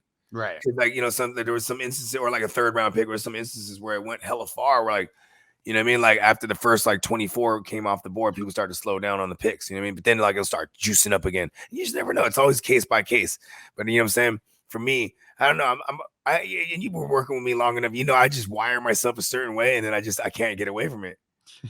I kept saying all off season, like, this is how we like to do things. Basically 0 RB, and I just go heavy wide receiver, and then like it just the completely 180. Everyone's doing that, and I failed to like adapt in some of those drafts because I'm still trying to do what I do. You know what I mean? And I got literal other people coming up to me like, look, I did a Bogart team. You in your face, Bogart. Great. Dennis. Oh man, that's just fucking hilarious. Shout out to my guy Dennis. I love him. Oh, Antonio say took Barkley over Fields round 2. I'm not mad at it though. It all depended on who you got with your other ones. We have a million. We all have like a bazillion of those. So like I took JT in that one. I don't have any JT. Take JT and Richardson. And then I took Brian Robinson, and then just right there in the 10th, I think it was the 9th or the 10th. Back to back, I went Robinson and Gibson. Just fuck it, just boom. I don't normally do this. We're gonna do this. Running backs were getting sucked up. It's funny because in my mind it was like it was him or Khalil Herbert right there, and then the next pick goes Khalil Herbert, and I was like, fuck, at least I locked down this Washington field. Marco said it was a very interesting draft yesterday for sure. I mean, it was there was a lot of hitters in that draft. That one was a tough one. Yeah, and then I started like I felt like when there was too many QBs falling, I was like, man, I'm just snatch another one. Fuck this shit. Yeah, and I hate drafting next to Song, that motherfucker. He had the bookend, and there was multiple times where I was like, man, I need to get this guy, and I was like, I really want to get this guy. Let's just hope that Song doesn't get him. He gets both of them. Boom, boom. Well, it was usually me picking one and then leaving one, and yeah, multiple times where I was thinking like that. He got him. There was a point where I fucked up. I started thinking, okay, I like Deontay Johnson in this range. I've been doing that a lot lately. It's like round 7. Like now I'm even like do it a little earlier because before it'd be like 8. And then I grab him and I go, oh no, Ayuk was there. I have 0 Ayuk. I would have loved Ayuk there. And then he passes through the 7th. And I'm like, oh no. I'm like, there's no way he goes past Song in the 2nd time. I couldn't believe it. I couldn't believe it. I was like, why did I do that? Of course he's not going to pass Song there. I got him in the 8th round right after Song let him slide. Yeah, I did. I'm like, what? That was awesome. Yeah. That was great value on Ayuk. I couldn't believe that. Yeah, Ayuk went so far down on that. I was like, "There's no." I was saying it, yelling by myself, like no one can hear me. I'm like, he's not passing Song right here. What? And I'm like, of course you get him. Like, there's duh. You know what I mean? If you missed him that one time before, you're like, oh shit, he's there. Couldn't even believe it. Austin said, "Huss, give me your offensive sleeper of the year." It's Brandon Cooks. And he's not a sleeper necessarily, but you're drafting him as a bench player in pretty much every league. I don't like using that word sleeper. I say undervalued, and mines are Romeo Dobbs and Sky Moore. You know what I'm saying? And then at tight end, and liking a lot of late Dalton Schultz. You know what I'm saying? Like, and even if it's just like a tight end or bust guy, I mean, what the fuck is the tight end anyway? You know what I mean? But just the fact that like they gave him a semi bag and he's gonna be in a system that is tight end centric, and it's like, I mean, like honestly, we got all these receivers there, but you can't even pinpoint who the guy is gonna be. So I like Schultz, so that's my little sleeper tight end. Well, and even though he's not a sleeper, it's just like I said, I think undervalued is the term I like. Yeah, Hunter Henry for me, and I do like Schultz. I've been snatching up Schultz in a lot of these. Yeah, Joanna Man Johnson too. Yeah, you know what I'm saying. But then also there's Jimmy Grandpa, so that could be like a mess because that just came out of nowhere, huh? They just signed Jimmy Graham a couple weeks ago. Yeah, and all the hype's been just Joanna Man Johnson. Yeah, the reason I like Henry is well, not only the system, but Gesicki's been hurt like this entire like preseason, like keeps getting hurt. And they already him and Mac Jones already got that rapport. These are guys, if you're just like waiting until the very end and throwing a dart at someone, Gerald Everett, we talked about him earlier, throw him in that mix. Yeah. And then there's like with the running backs, bro, it's just like, I mean, I've been warming up a lot to like James Cook. I like the idea. It was kind of annoying that we saw Damian Harris there with the team ones getting in the mix. Yeah, on third downs, even because he's like good pass pro. Like that was like, what the fuck? But I still think like if we can get Singletary level production out of James Cook, and then anything more than that, we'd be pleasantly surprised because he's going fairly late. You know what I mean? Yeah. And then there's always Brian Robinson's, bro. I fucking love Brian Robinson, bro. Yeah, and I'm back on the Antonio Gibson train too. I like both. I'm not mad at him neither, but it's like, hey, we got to snatch up both of them as like a bench. I mean, it is 2 bench spots, but I think both guys have independent value of sneaking in the top 24 like every week. They're going to use both guys in pass, and Antonio Gibson's going to be used more in pass than like what we saw with Sam Howell is like they're throwing early downs to a running back. We saw that with Robinson, and then we saw Gibson get in there on some third downs. We even saw the flip side of it where they gave some rush attempts on early downs to Gibson in the red zone, and then they also gave us a bunch of third down snaps to Brian Robinson. You know what I mean? So it's just then you got to remember who's going to be calling the plays. It's Eric Bieniemy, and he's originally a running backs coach. Like that's why we saw guys like Kareem Hunt go crazy with the Chiefs. That was when he was the running backs coach there. Like, what I'm saying? Like, he's going to put an emphasis on both of these guys. And they've been saying it all offseason. So I really think it's like, if one finishes higher than the other, it could be just because who gets the touchdowns. You know what I mean? We might see a pretty even split here, more annoying than I would want. You know what I mean? Because I'm the Brian Robinson guy. You know what I mean? But if you get them super late and they're flex guys, like maybe those are the guys who come into play if you got a big bye week or something like that. Because I know that both of those guys are going to flirt with top 24 like every week because they're both going to be getting so much work. Yeah, hell yeah. I mean, shit. Yuck said, how we feel about Javonte. I like him if I could get him really late. Outside of that, I'm probably not even getting them that much. I just tend to not have him. And if I'm in a conversation with somebody and I can get them to throw him in like a throw in, I might do that. You know what I'm saying? Otherwise, it's like, man, like, where does he even go? Like, is he going like with the David Montgomerys in them now? Yeah. Yeah, I don't like that. Well, I mean, not even a little bit. I'm gonna say a little bit high, a little bit higher than the David Montgomery. Like, I mean, he's like, I think Rashad White or Javonte. For me, it's Javonte because I just Pierce or Javonte. Pierce, not even close. Yeah. Okay. All right. Walker or Javonte. A Walker, not even close. Okay. Etienne. Yeah, Etienne. Breece Hall. I probably will still go Breece. Dalvin. Man, I don't like Dalvin. I'd go Javonte. Okay. Okay, there's a breaking point somewhere. Okay. And you know, Rashad White, he has a little bit. He's interesting because just because it's based on the fact that Baker I guess if they keep losing more offensive linemen, doesn't make me like him more. But it's also like it makes me like him more for the check down aspect because like even though Baker he's not one of those quick release guys, he still has a 20% target market share to the running back position in his career. Okay. You know what I mean? Okay. So I guess those are numbers. Awesome.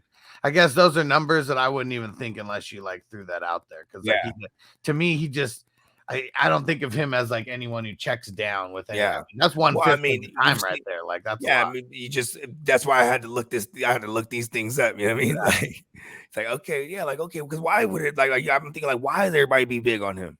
Right? Like, he's gonna get worked in the passing game. Like I could see that, unless because no one could convince me that like Chase Edmonds is gonna take that away or Keyshawn Vaughn, right? No one's convincing me that. And then there's like that Sean Tucker kid, and that's like maybe he's like several injuries away from ever being a thing. You know what I mean? So it's like okay, maybe Rashad White could be a thing here. You know what I'm saying? Maybe I'm just convincing myself as we speak now. But I have zero Rashad White for the record. Yeah, Bake said, "What do we think about Nwosu on the edge in Seattle? I like him because he's like 3. He said saw his dual designation, made me want him since the Sea Chickens have that great DB duo. Yeah, I mean he was solid last year, and he's going to be a rotational guy on your fantasy team. How about that? Because like there'll be games where you'll want him a lot more because like positive game scripts. He's the guy I would play like if I had the Seahawks winning a game. Yeah, you know what I mean. Like, I like the Seahawks versus the Rams this week. You know what I mean. I'm putting in Nwosu in my DL spot because he got the dual designation. You know what I'm saying? Like because then you can get him at the QB. You know what I mean. Otherwise, it's like if he's not getting the sack. I mean, he does get his hands dirty in the run game. What did he have like 20 something solos last year? Or 50 something? I know it's 15 plus. Maybe he got over 20. Yeah. I mean, and that's those decent games where he had the sacks, Yeah, it really was the games with the sacks, though. Yeah. I was running him and Barton in that League 7. Like, I just, those are just guys I had swooped on, like, you know what I mean? Like, after early on the year prior to that shit, you know what I mean? My first year when I was just scraping the barrel because I devastated myself in the draft. Yeah, see, last year he had 1, 2, 3, 4 games where he was over 20 points. Yeah. Only one of those only one of those games came without a sack. So all of those were pretty much like games where okay, and what were those games? Actually, no, never mind. I was looking at the wrong category. No, so all those 20 plus point those at least he had 1 sack. He did have 3 of those were multi-sack games with 2. Nice. He did have a lot of tackles though. Like so, I'd rather have you were on Sleeper. It doesn't show the solo and the assisted, which I hate. But he had 66 total. Yeah, I was gonna say he was up there, bro. Yeah. He was like a discount Matthew Judon. You know what I mean? Yeah. And I remember Nwosu. He was like he couldn't even really. I mean, he was like a mad rotational guy in with the Chargers. You know what I mean? So when Seattle picked him up, they put him right in the mix. Yeah, and seeing like even these games where he balled out, Denver week 1, the Giants week 8, Arizona week 9, those were his all winning games. And then the Rams, that was another multi-sack game. Yep, those are all games they won too. Yeah. So if you could diagnose what you think a winning game script is going to be for Seattle, that's probably when I'll throw him in there. Otherwise, I'm like safer with a guys like a Matt Judon. You know what I'm saying? Like another guy with a dual designation where it's like, man, Matt Judon's going to do it all. Like, you know what I mean? Yeah. Regardless of the game script. Like, I just, you know what I mean? Because Belichick finds a way.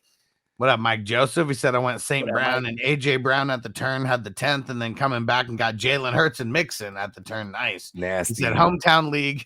He said fucking standard kicker, tight end. I hear it. I hear it. I mean, you know, it's kind of hard to reinvent the wheel with some of the cavemen. You know what I mean? Man, I mean, Tino said like sleeper Dalton Kincaid. I mean, I guess he's. I mean, because he's going super high. Like, I mean, he's getting drafted like damn near top 12 tight end. I will say people kind of forgot about him though, considering he was like all the talking early in the offseason or early in the training camp, and you know what I mean.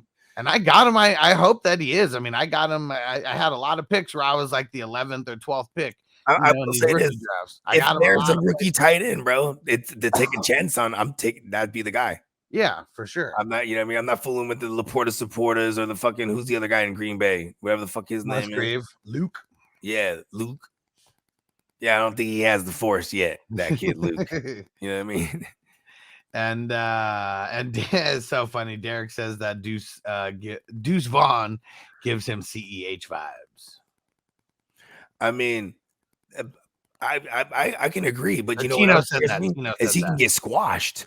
Yeah. You know what I'm saying? Like, you remember when CEH when someone would fall on top of him? Remember that one time he did the splits? I don't think he means that in a good way. I think he means like because CEH is trash. Yeah, no, but that's okay. I thought because CEH was electric. I mean, because it was Tino, not Derek, that said that. And like that's another thing too. Is like, man, like, you know, I like who's gonna be the 2? Like, I feel like Deuce might even work his little ass up into being that 2 eventually, bro. Like, I mean, if he's not the number 2, what did they even draft him for? Like, come on. I mean, because it was like a cool story. His dad is part of the scout team, and you know what I mean? Yeah. And it was like, hey, son, you know, he's always been the number 2 all his life, and now he could come and be the number 2 for America's team, the Deuce. He's like, listen, daddy is the Uno, you're the Deuce, son, and I got you right here, right where you belong in the number 2 spot. But you know what's crazy though too is like Pollard is a freak. He's gone next year theoretically, right? So I mean, like, it is interesting. He's on the franchise tag. He didn't sign that 1 year, 12 mil or not. I mean, he signed on the dotted line. I mean, shit. He was waiting for them to he was waiting right by the printer as soon as they printed that shit up. He had the old school fax machine, huh? They're like, you know, this would be quicker if he just DocuSign. He's like, no. Fax it to me. Yeah, send me all 100 pages of that. I'm here with my lawyer. Elias, what up? He said, you guys starting Breece Hall week 1 if he plays, or should I play MT? I don't want to play Mike. I don't even want to have Michael Thomas on my team anywhere, let alone play him. So I'm guessing, yeah, just Breece Hall. We don't know what Breece is going to be next week. Just wait. You might just be forced. This might be a decision that makes itself. Yeah, we don't know. You might not even get Breece week 1. Here's what I'm going to say. Unless you guys are not going to be tuning in next week, don't even ask start sit questions right now. I'm not saying you can't be curious about who's going to have a better week 1 or anything, but I might change my mind in 8 minutes from now. Literally. I might go on an 8-minute rant about it and then convince myself otherwise. Because the whole week of practice, if Breece gets a full go at practice next week, hell yeah, he's starting over Michael Thomas. You know, but we gotta see that full week of practice first. And I'm gonna tell I'm holler at our shout out to our guy Lee, our news guy. You know what I'm saying? I want him to try to dig up everything we got right now on Dalvin Cook specifically, because he's still hurt. Yeah, he hasn't even cleared to like get physical contact yet and play. You know what I mean? Like, nope. They said maybe this week he might, and he hasn't done shit with the team yet. So, I mean, for what it's worth, it's a Nathaniel Hackett system. He's a product of Matt LaFleur. And what's his name? Just came from a Kevin O'Connell systems product of fucking Sean McVay. There's gonna be some similarities here, so I'm pretty sure Dalvin Cook's gonna slot right in for real, though. You know what I mean? But still, he has to get cleared, get in the mix. He got to show data. You know what I mean? As always. Arco said Ivan Pace, IDP sleeper. I mean, we've heard multiple. I think it's not multiple. I think we've just heard Marty talk about him. I mean, he's for sure an IDP sleeper. You just got to be in one of the leagues where your bench is, like our dynasties where. Ivan Pace, he's one of the. I think he was like fourth string or whatever. Like The during the linebacker. linebacker for the Vikings, and For the Vikings. he's kind of been moving up the ranks. Okay, he's been making some noise here. Yeah, and he's a rookie. Is he a rookie? Was he drafted this Sophomore? year? Ivan Pace, Ivan Drago Pace. Yeah, let me see. If he dies, he dies. I think he is a rookie this year. Yeah, for sure. Okay. Yeah, he's got a long way to go because there's still the Frenchman Jacques Campbell. Because he's undrafted as well. So he was an undrafted free agent. So he's got a lot of work to do, but he's making noise though. Okay. And then, but you know what's crazy about when you're a free agent? That means they signed him to something. You know what I mean? Yeah. Yeah, he's undrafted, so he actually that I thought he was drafted. That would make it even tougher for him. He's actually easier for him than that route. You know what I mean? Yeah. Because they chose his ass and decided, and whatever his agent got him, boom, he signed for that. Because you only get 7 rounds. Can't draft everybody that you want, but there's always holes that need to be filled. Yep. And Bake said, great analysis as always. Don't be a bonus hole when you're on the clock.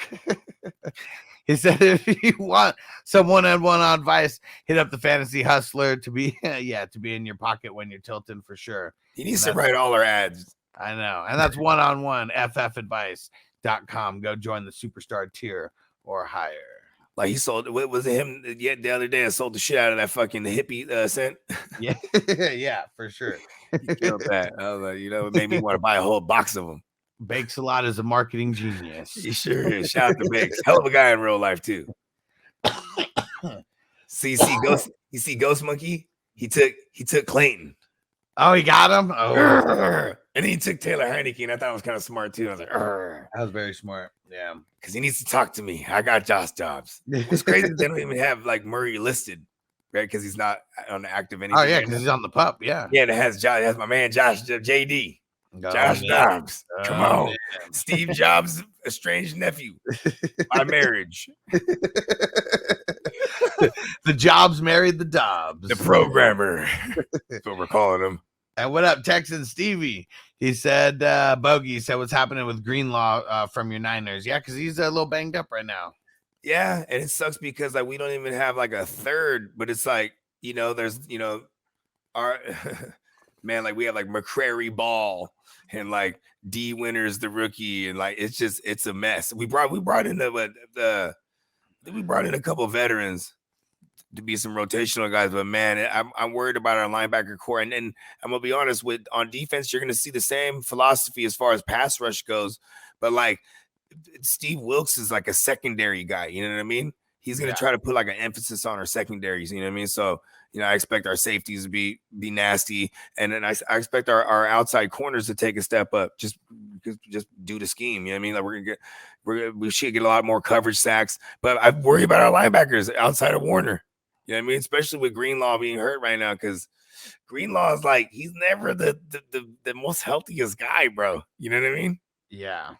Like he got his little bag last year and played majority of the year, and he finally got back in everybody's good graces in fantasy. You know what I mean? Yeah, because he's been hit or miss. I mean, the year prior to that, he pretty much missed the whole year. And then my man Aziz Al-Shahir was stepping up. And that's the thing, too, is they let him go. I was hot.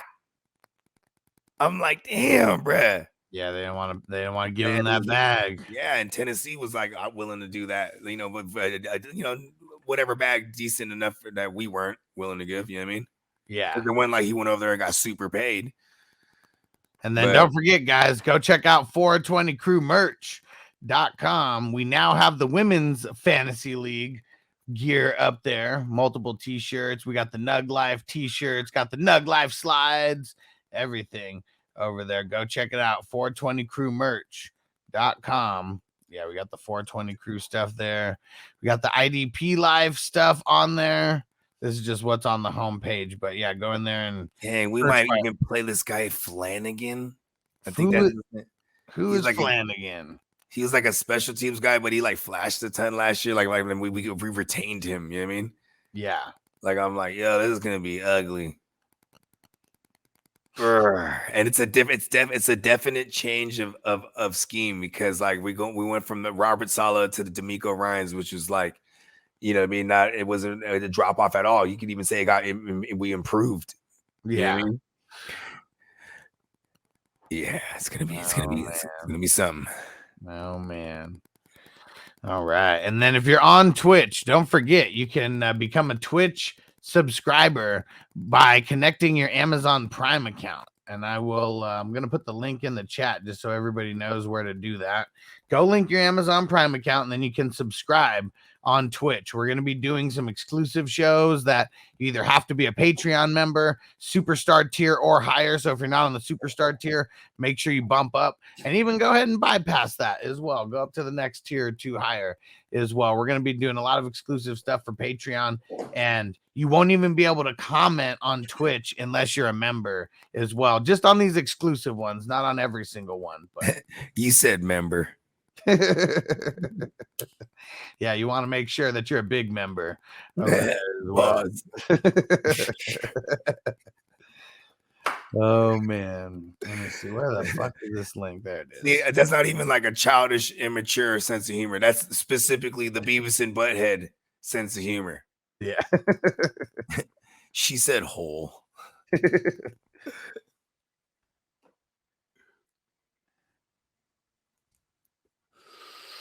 All right. There we go. Link is in the chat. So what's the deadline? It's even though they set it for Tuesday, right? So and what does that mean for JT's? Like, is that like a 4:00 p.m. East Coast deadline? It always is, yeah, because that's when the work day ends for a lot of these people, right? So they said that we're gonna hear some shit. We're gonna hear some shit. It's gonna be today before we should have some news on Fantasy News today about that. Either that or just Jim Irsay is a bitch and he doesn't mean what he says. And he was really doing blow when he made all those statements. The Vikings? Out of nowhere, maybe? It's funny how it's always someone different swooping in. It always ends up being like that. Deshaun Watson? Right? Browns were like nowhere on that list and then just somehow, some way swooped in to get the 3 first team, right? Like a lot of times you just send them far, far away, right? Yeah. Yeah, because it's like they send them to the Dolphins. I mean, I know it's conference, but it's still like it's their conference. You know what I mean? Yeah. I like that landing spot though. That's what I want. Like for everyone in fantasy, that's what you would want too.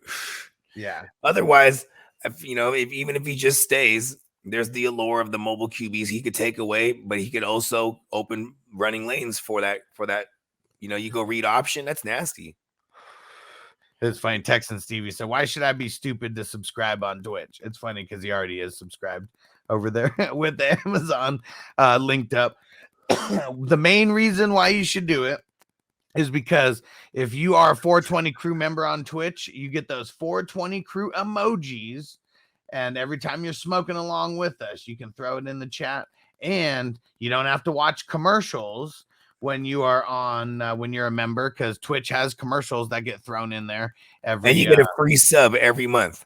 And when you use that free sub, it's free for you and it pays us. Bong. There you go. It's awesome. It's like a win-win situation. We just high-fiving digitally. Hey, look at that. There you go. Supporting the show, supporting the cause. And check it out. Everyone who's on Twitch right now, can you see? I linked up the 420 crew merch store on Twitch. Can you see any of the merch there, like right below the show? And Texan Stevie said, "I don't smoke." You don't have to smoke to use the emojis. And I know that people hate. I know that people hate watching those commercials. That's the biggest reason why you want to subscribe. Stevie, you want to tune in because we have one of the premier Texans analysts this side of Mississippi.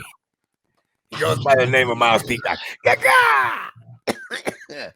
Oh yeah, and you need that, man. It would be awesome if Peacock had a little spot just on, just a weekly spot where he just talked about the Texans, even if it would be so down too. Even if it was only him, it could even be him by himself talking for 15 minutes about the Texans, but it's still a weekly show about anything. I mean, he's the writer too, bro. He's the writer too. He wasn't just going on there winging it like he's real. I mean, he's like a pun intended, winging it. Look at that. You know what I'm saying? While a goddamn street sweeper literally goes past my house. Yeah, let's see if he wants to do something like that. Because that'd be awesome. He needs that. I would love to have that where we had like just one person from every single team, and it could be a recorded thing to where it gets recorded, it gets sent to me, or it could be live and we post it on the podcast and different places like that. So I'm down to do a Niner one once a week. We'll just pre-record it. Yeah, there we go. Like, it might even be shorter than 15 minutes. You know what I mean?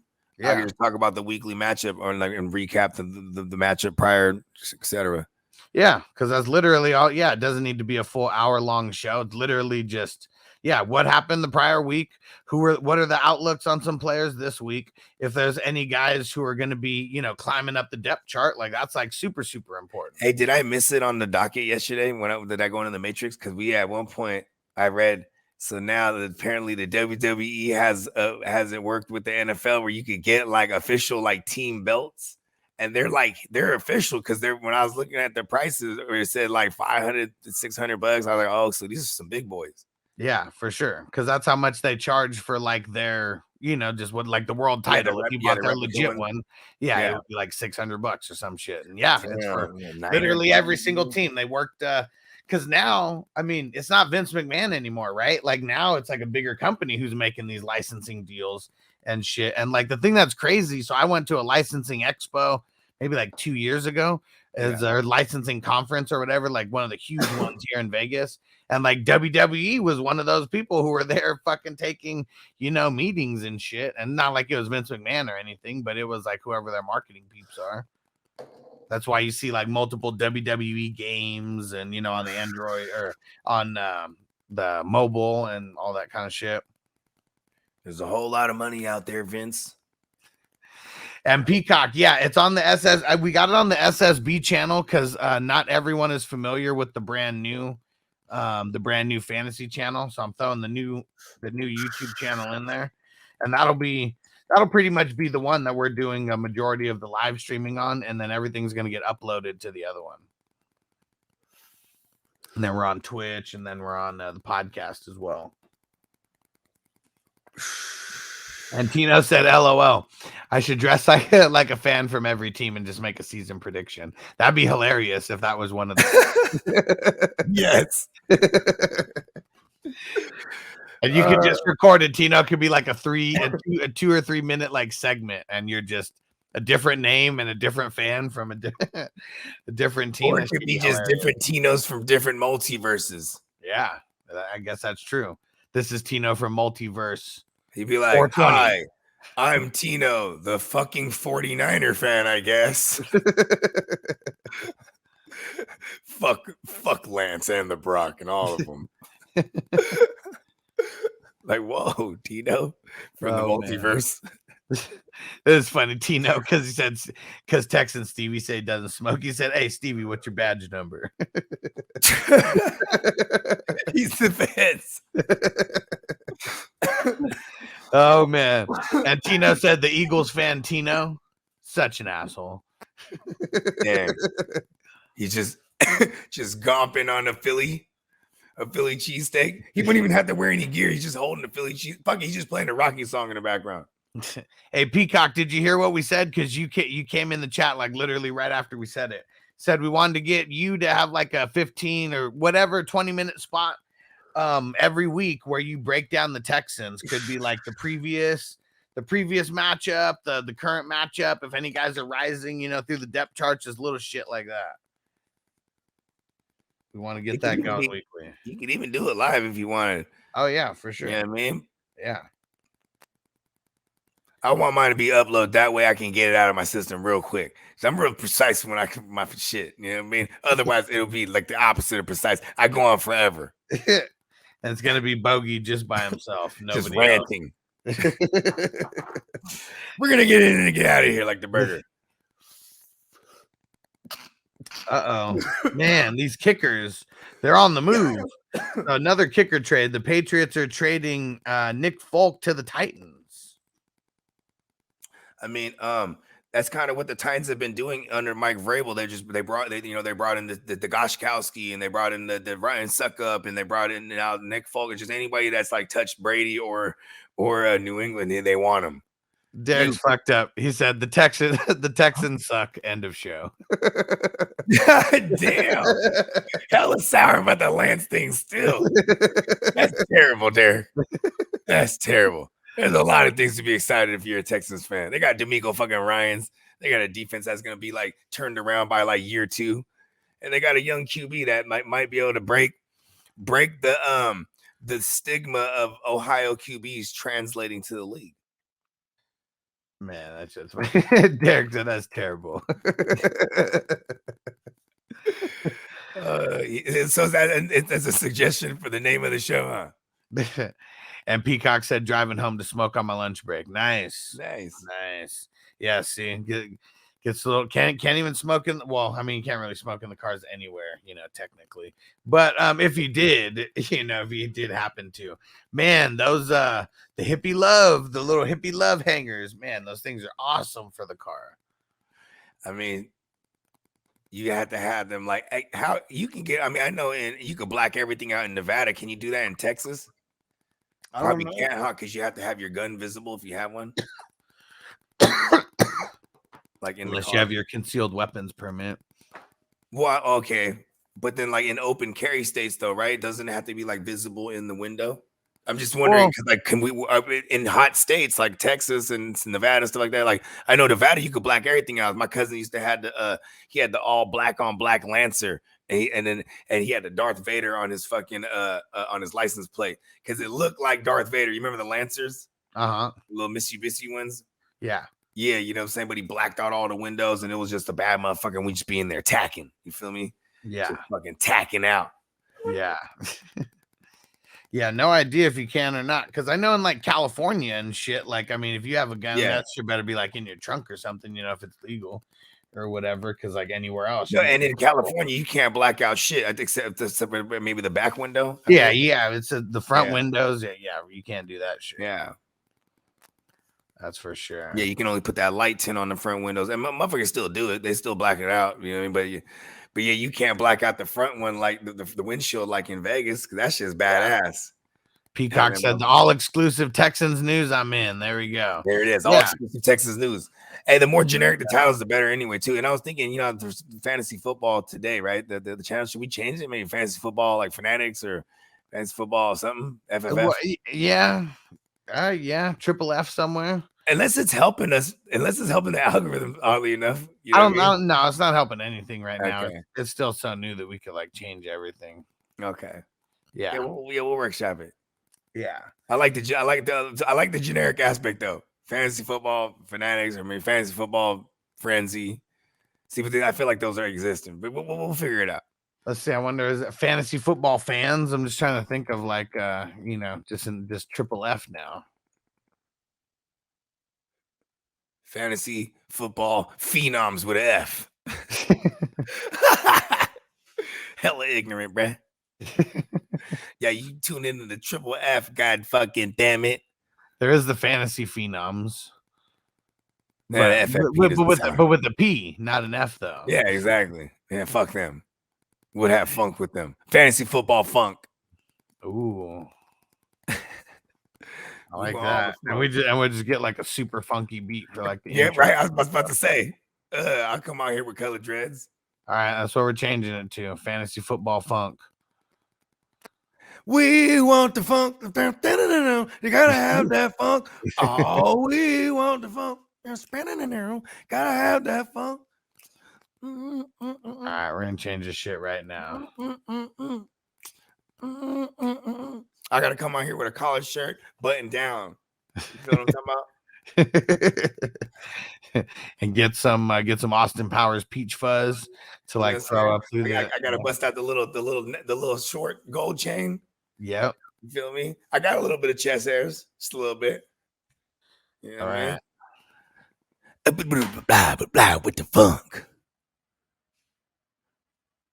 All right, there we go.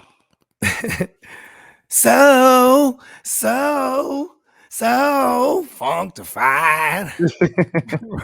We're gonna have all kind of dumbass drops.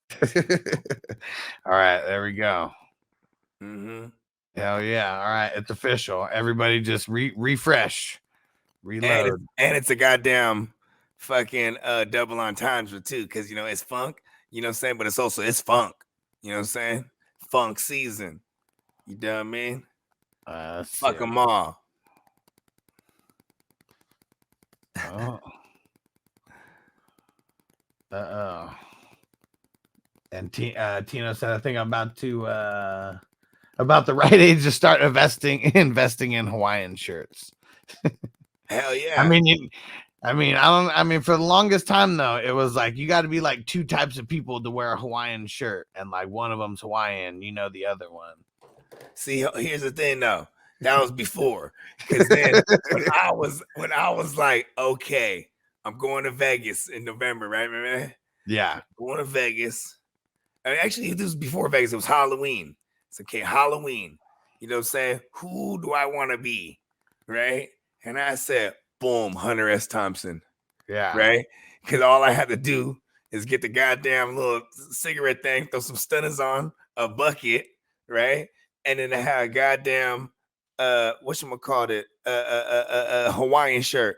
You know what I'm saying? Then I was like, okay, this is what we're gonna do here. We're getting the Niner Hawaiian shirt, and I got the Niner bucket, and now I'm Stunner S. Thompson. You know what I'm saying? And we did all the drugs just like he did. And you had to walk down and everything. Yeah, because that's the thing though. You gotta do the drugs and get all twisted. You know what I'm saying? And then took that to Vegas. Yeah, because by then it had been a month. I've been Stunner S. Fucking Tino. He said, "I'm gonna be the Asian Ken from the Barbie movie for Halloween."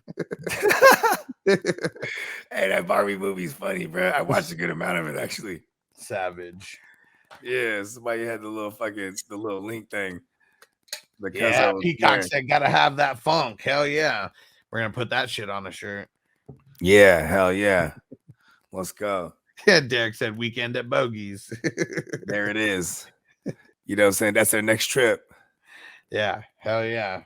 Yeah, because now that everybody done graduated to Bogey Boot Camp, right? Now it's time for Weekend at Bogies. Yeah, let me see. Have you guys seen the Bernie dance?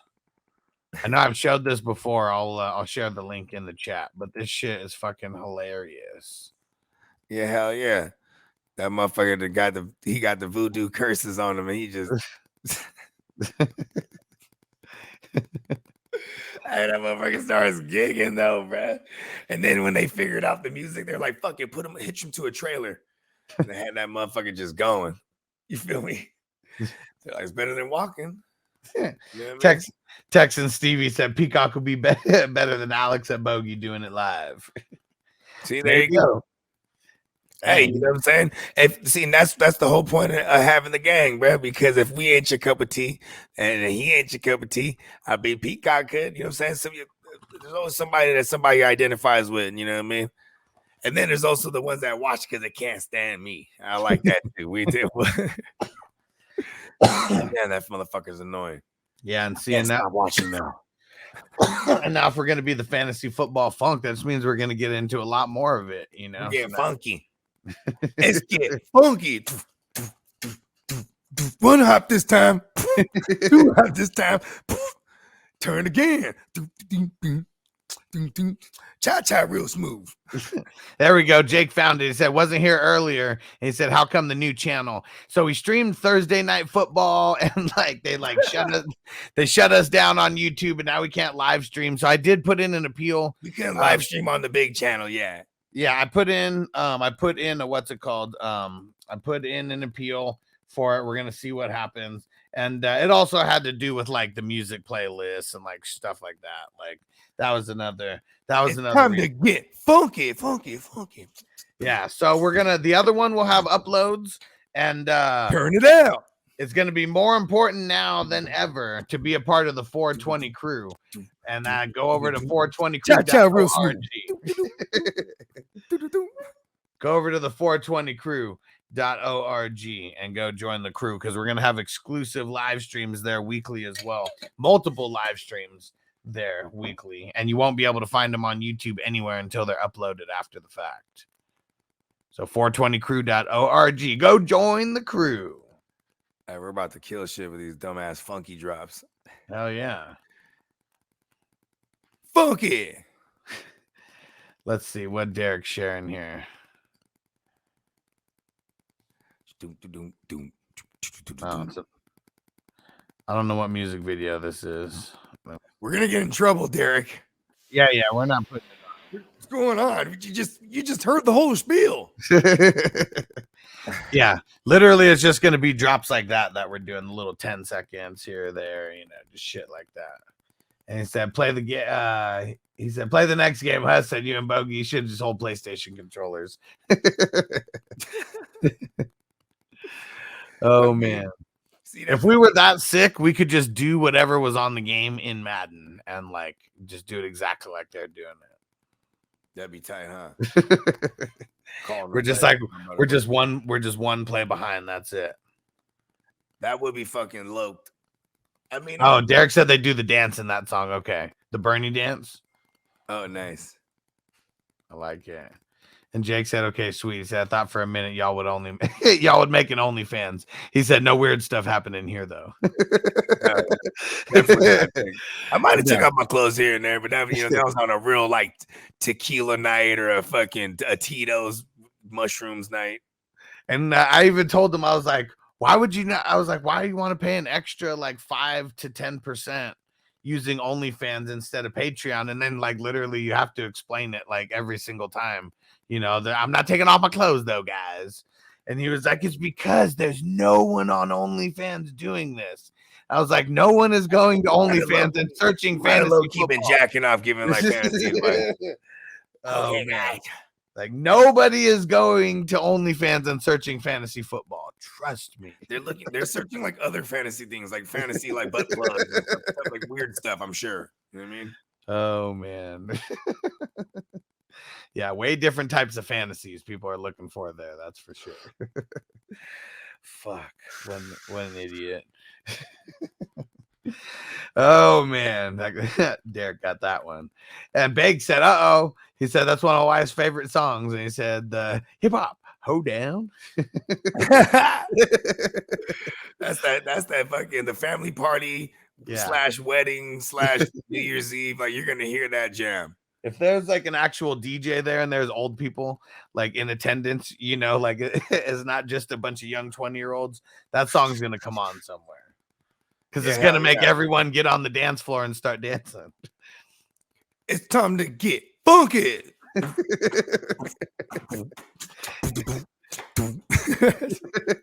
Turn it out.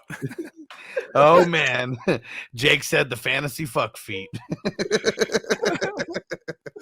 I mean, we're going to have to. That sounds like a great segment. That's for the running back that couldn't get going, man. He had that fantasy fuck feet this week, man. Fantasy fuck foot of the award goes to. Well, yeah, we're gonna have to have like some funky awards. Fantasy football failure. We're gonna have to have like some funky awards, for the guys who just funked it all the way up, right? Functified. so functified.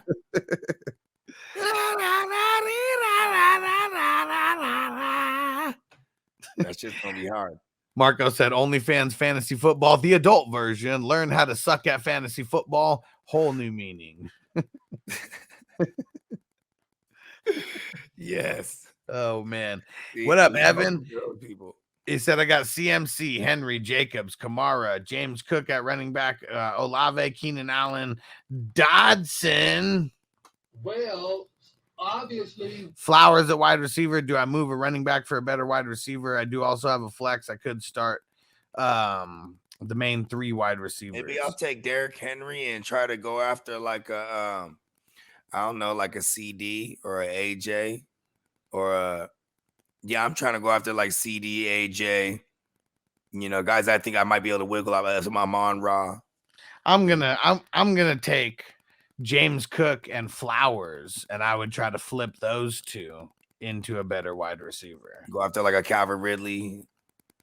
You should be. I mean, there's some people that are high on, especially if you're on Yahoo. James Cook's ADP is a lot higher on Yahoo than it is on Sleeper. So like it really all depends on what like platform you play on. But yeah, there's a lot. You just got to find the crazy fool that's like super high on Flowers. I'm not saying he's not going to be good, but package two of those guys up, you go after a better. He had a 75-yard house call, bro. Hey, bring that shit. Wake up and smell the flowers, bro. Show him that replay. Show him that. Hey, you got to watch this replay real quick. Hold on. I'm about to send you the link. Hold on. Just click the link. Click the link real quick. You know Uh-oh, Bake said, damn, now Jake Funk about to be a thing. Oh, shit, man. We've been wanting him to be the thing. Because we want the funk. Right? That was like 2021. Evan said, sadly, ESPN. I bet his ADP is still higher on ESPN than it is on Sleeper, though. But you got to find someone who's like trying to build depth, and they're like extra heavy at wide receiver, but like they're in dire need of running back help. You need to find the guy who goes, oh, I made this trade, but look at the receivers I have. Like, you know what I mean? You need to find that guy. The guy who has like an abundance, as willing to do like, because the truth is the draft is already done. So I wouldn't care if someone's like, well, I drafted AJ Brown higher than Derrick Henry, brother. I don't give a fuck. Look at you. You need a running back, bro. You know what I mean? You got all them receivers. Here's Derrick Henry. You know what I'm saying? Give me AJ Brown. Like, or like you said, here's Zay Flowers and a goddamn James Cook. And then, you know what I'm saying? But, you know, give me the give me the Jalen Waddle. Give me the fucking, you know, give me Devontae Smith. Give me that. I'm doing that. You know what I mean? That's I'm fine. willing to do that. Crispy said, OnlyFans Live, FF Hustler League 420. Said, might change my title there. See what happens. I feel like he already peruses around OnlyFans. My dad does. I'm sure he does. Once he found out that what's his name? Oh, they have fantasy content there. Huh? Yeah, it's a good excuse, right, Crispy? They had the beer wench who did the OnlyFans and shakes her big titties while she's like reading out bad advice. Even the one that we interviewed. Remember, he was like, "What's her OnlyFans again?" Yeah, yeah. I might have bought this cherry right there. He's like, "I gotta go check this redhead out." Oh man, so funny, so funny. And Jake funny because she was on like Pornhub and all that shit. Because someone jumped in the chat, she's on Pornhub. I seen it right away. Right after that, oh shit! I got a split screen right now. Someone throw the link in the chat. Oh, shit, Savages. And Jake said, would you trade James Conner and Mike Evans for a Breece Hall or a Derrick Henry? Yeah, Derrick Henry. Like if you're trading away James Conner, Mike Evans to bring back Derrick Henry, yeah, I'm do that. doing that. Get more top heavy. Yes, redraft. Give me Derrick Henry. He's about to fucking get like, they might fuck around and give him like 400 touches again, as long as he don't die. Peacock said, I'd be like, sorry, can you repeat that advice? I was a little distracted. You know what I'm saying? I had to run to the bathroom real Time's quick. up. Oh man, that shit is fucking funny. How did that work? She does have good advice, Huss. Is that she knows everything. She knows everything about everything. She knows everything about boobs. Because even if she's wrong, she could have been right. So, you know, even when I'm not right, I could be wrong, but I'm still right. I ain't gonna lie. I would probably just be tuning in for the shaking boobs. Like the advice is terrible.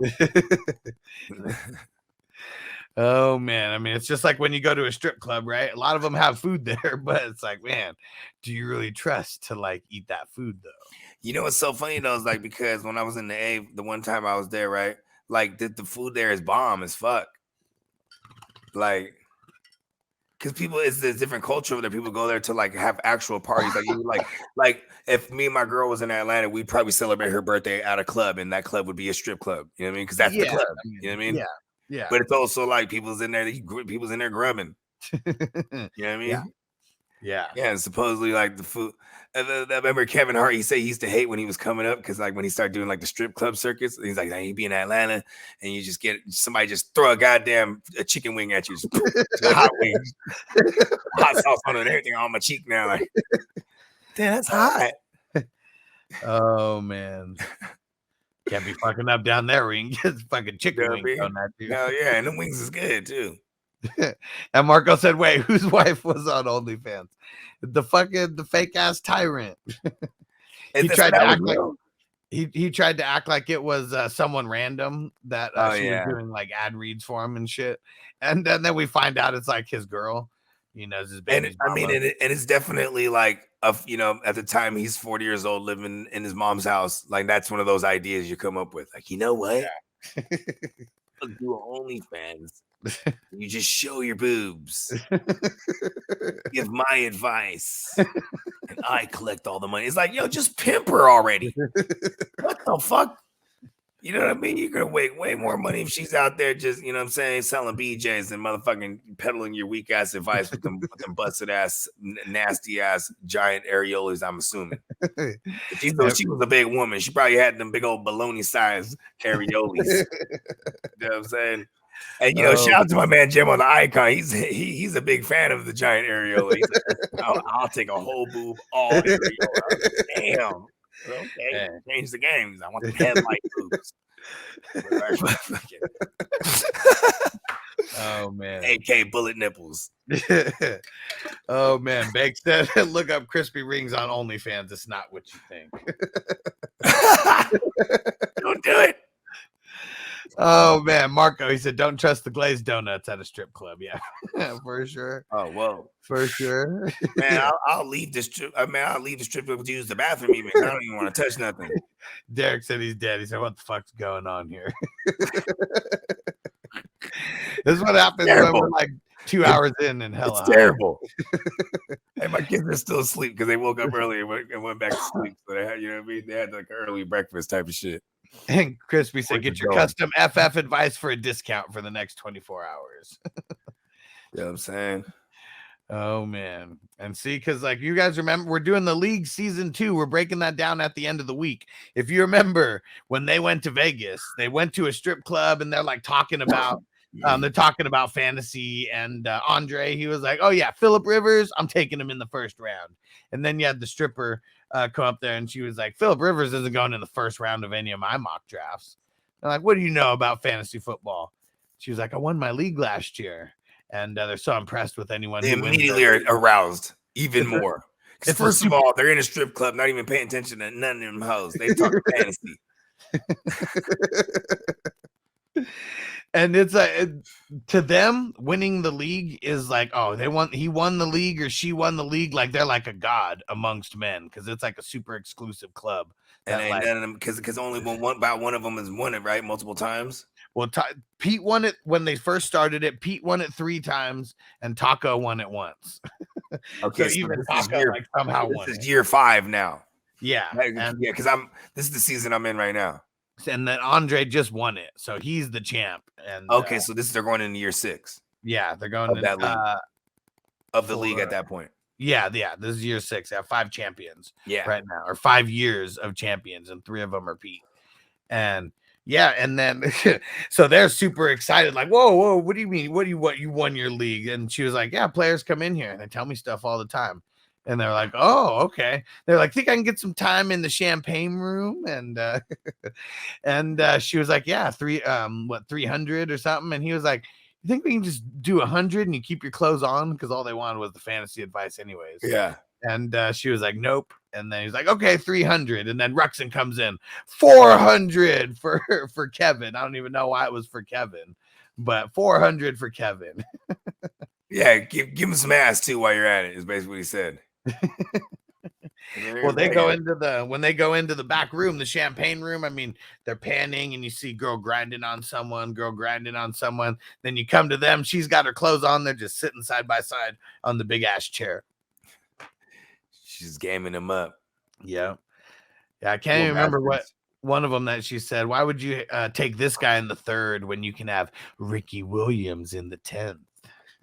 Look at this. So in my studio league, right? It's this is the first year of the studio league, and like we had all played in other leagues the year prior. You know what I'm saying? My boy, who I made music with, he was real juiced because like he was like, yeah, fucking, I'm that's my work league settings and this and that, and it was just basically standard shit. And so then they get me in it, right? And his girl was one of the baddest motherfuckers ever. Like she was my rival in this league for like 6 years. Oh shit. Yeah, it was always like either me or her. Like, and she got me 3 times twice in the Super Bowl, and then I beat her another year to go on, and I won it twice. So like, and then I quit that league when I went to 14 teams. Yeah, and then that year I was the 2nd seed, but like I didn't notice that it was 8 teams that make it, and I said, bruh, you ain't never told nobody that. Well, I made a change like before, and nobody said nothing. I'm like, and his whole knock was like, bruh, you're the commissioner, you never get in. And you still didn't get in when you changed it, bro. That's like that's bad karma. Yeah, and it was exactly. And I was trying to tell him, and I was like, that was the last year. I was like, bro, I'm not doing this league. It's an expensive league, you know what I mean? And it's like, and for what it's worth, it was like, he was like, even the next year, he's like, you really not coming back, bro? You always clean up in this league. I'm like, no, it always comes down to the wire, me and your wife. And fuck that shit. Fuck that what? Shit. Jake said, is that a new show? No. So this season 2, and the league came out in 2009. So the second year, we're talking about 2010. And I mean, it was that long ago to where Chris Johnson, was the very first pick in their draft. Yeah, it's cool because I never was on this show. So then now I'm forced to watch it because we've been reviewing it. And it's fucking hilarious. And he said, shit, I'm slacking. Yeah, it's on Hulu. It's on Hulu. It's funny. It's funny too, because that motherfucker Taco is a fool with it. His songs be driving me. That shit is funny. They be jiving me. He's a savage. The Naginta song, Naginta. The Little Dick song. What was it? The Tiny Little Dick, or I forget how the song goes. Man, dummy ass funny. That shit had me dying. I was rolling too. I was smacking hard off the Molly things the other night, watching that shit. I was dying. He's an idiot. That when he did have the sword, he says something in Japanese. I don't even know what he says. And they were like, what does that mean? He was like, that's made up Japanese for I'm gonna go get high right now. Nice. He's a fucking fool. And ends up being the most successful out of everybody when it's all said and done. We have not gotten that far yet. But yeah. And even look in the beginning, the very first episode. Did I miss that part yet where he acquires like the Cowboys.com or something like that? Season 4. So, okay, good. Yeah, we got 2 seasons before we even get there. Yeah. And his whole thing is singing cowboys is what it is. He was like, who better to deliver a message than a singing cowboy? That's hella funny. Big business. And he's negotiating with Jerry Jones. Like, that's what's funny. Like, I hope you saw that part, Tina, when Taco and Jerry Jones are negotiating. He was like, yeah, I think I'm still going to need access to DallasCowboys.com even after I sell it back for you. And they were like, for what reason? He's like, post recipes or, just different things. It's like, no, he will not. Hey, Uncle Jerry, man. That's a different Uncle Jerry. It's negotiating Jerry. 400,000 he got for that. I mean, if that was seed money that he needed to get to big, because then he did do like a bigger business, right? Outside of the singing cowboy shit. Oh yeah, I mean, like the fucking the wine shit. I think one of his first ventures was Taco's Truck. Taco's Truck. Yeah. Did he sell any tacos? No. Of course he didn't. It's all a ruse. His name is Taco. Everybody was hella pissed because they're coming up wanting tacos, and he was like, "This is American food, okay? It's Taco's Truck." Okay, see the apostrophe S. We have hamburgers, we have chicken wings, and it was all American food. Shit. Yeah, burger sounds hella good right now. Yeah, what was another? Derek said dead. Yeah, because that was his shtick, man. And he was so pissed at everybody. Like, why do you think that we have tacos here? So pissed about it. But it. How many seasons am I going on this thing? Well, we're just going into No, Season but two. how many is there total? I should say 7. Okay, cool. This is gonna be fun. This second one is draining though. I mean, going back and watching it, the second one is not that good. There's a lot of episodes that like didn't even really need to happen. We did get the birth of the ghost monkey though.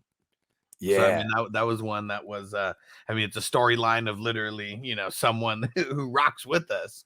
Ghost Monkey 420. I know, damn it, Ghost. You're gonna make a trade with me, Ghost. I could feel it in our future. Future Clayton tune. I was gonna take him too. The next season, that's when we get introduced to Dirty Randy. Did you hear Taco talking about Dirty Randy? Yo, yeah. I already met Dirty Randy. Yeah. Yeah. Well, you don't meet him. You just hear about he's him. referred to. Yeah. He's referred to. Yeah. Right, he's like, actually. Yeah, he's like, if Dirty Randy comes over, don't let him in. And Andre's like, why is he gonna come over? Don't tell him to come over. And Rafi was like, yeah, don't let him in. He preys on the weak. That's funny. Yeah, it's season it's the next season where he comes in. Oh man. I think you got a couple seasons before you meet Margaret. That's for sure. Yeah, the watermelon. Yeah. There's many layers that we have yet to peel back from Rafi yet. Pause. All right, and Derek said, "Bogey, you're on the clock in IDP live." All right. Okay. Yeah, let's get out of here too. I guess I'm starting to get up. All right. Don't forget, go to fantasyfootballhustler.com. Go follow everywhere since we have multiple things going on all over the place. Go follow the pods. Go leave a 5-star review on Apple and Spotify. And we'll see you back here for FNT. And we want the funk. And you gotta have that funk. Defense on me. I don't want them to gain another yard. You blitz all night. If they cross the line of scrimmage, I'm going to take every last one of you out.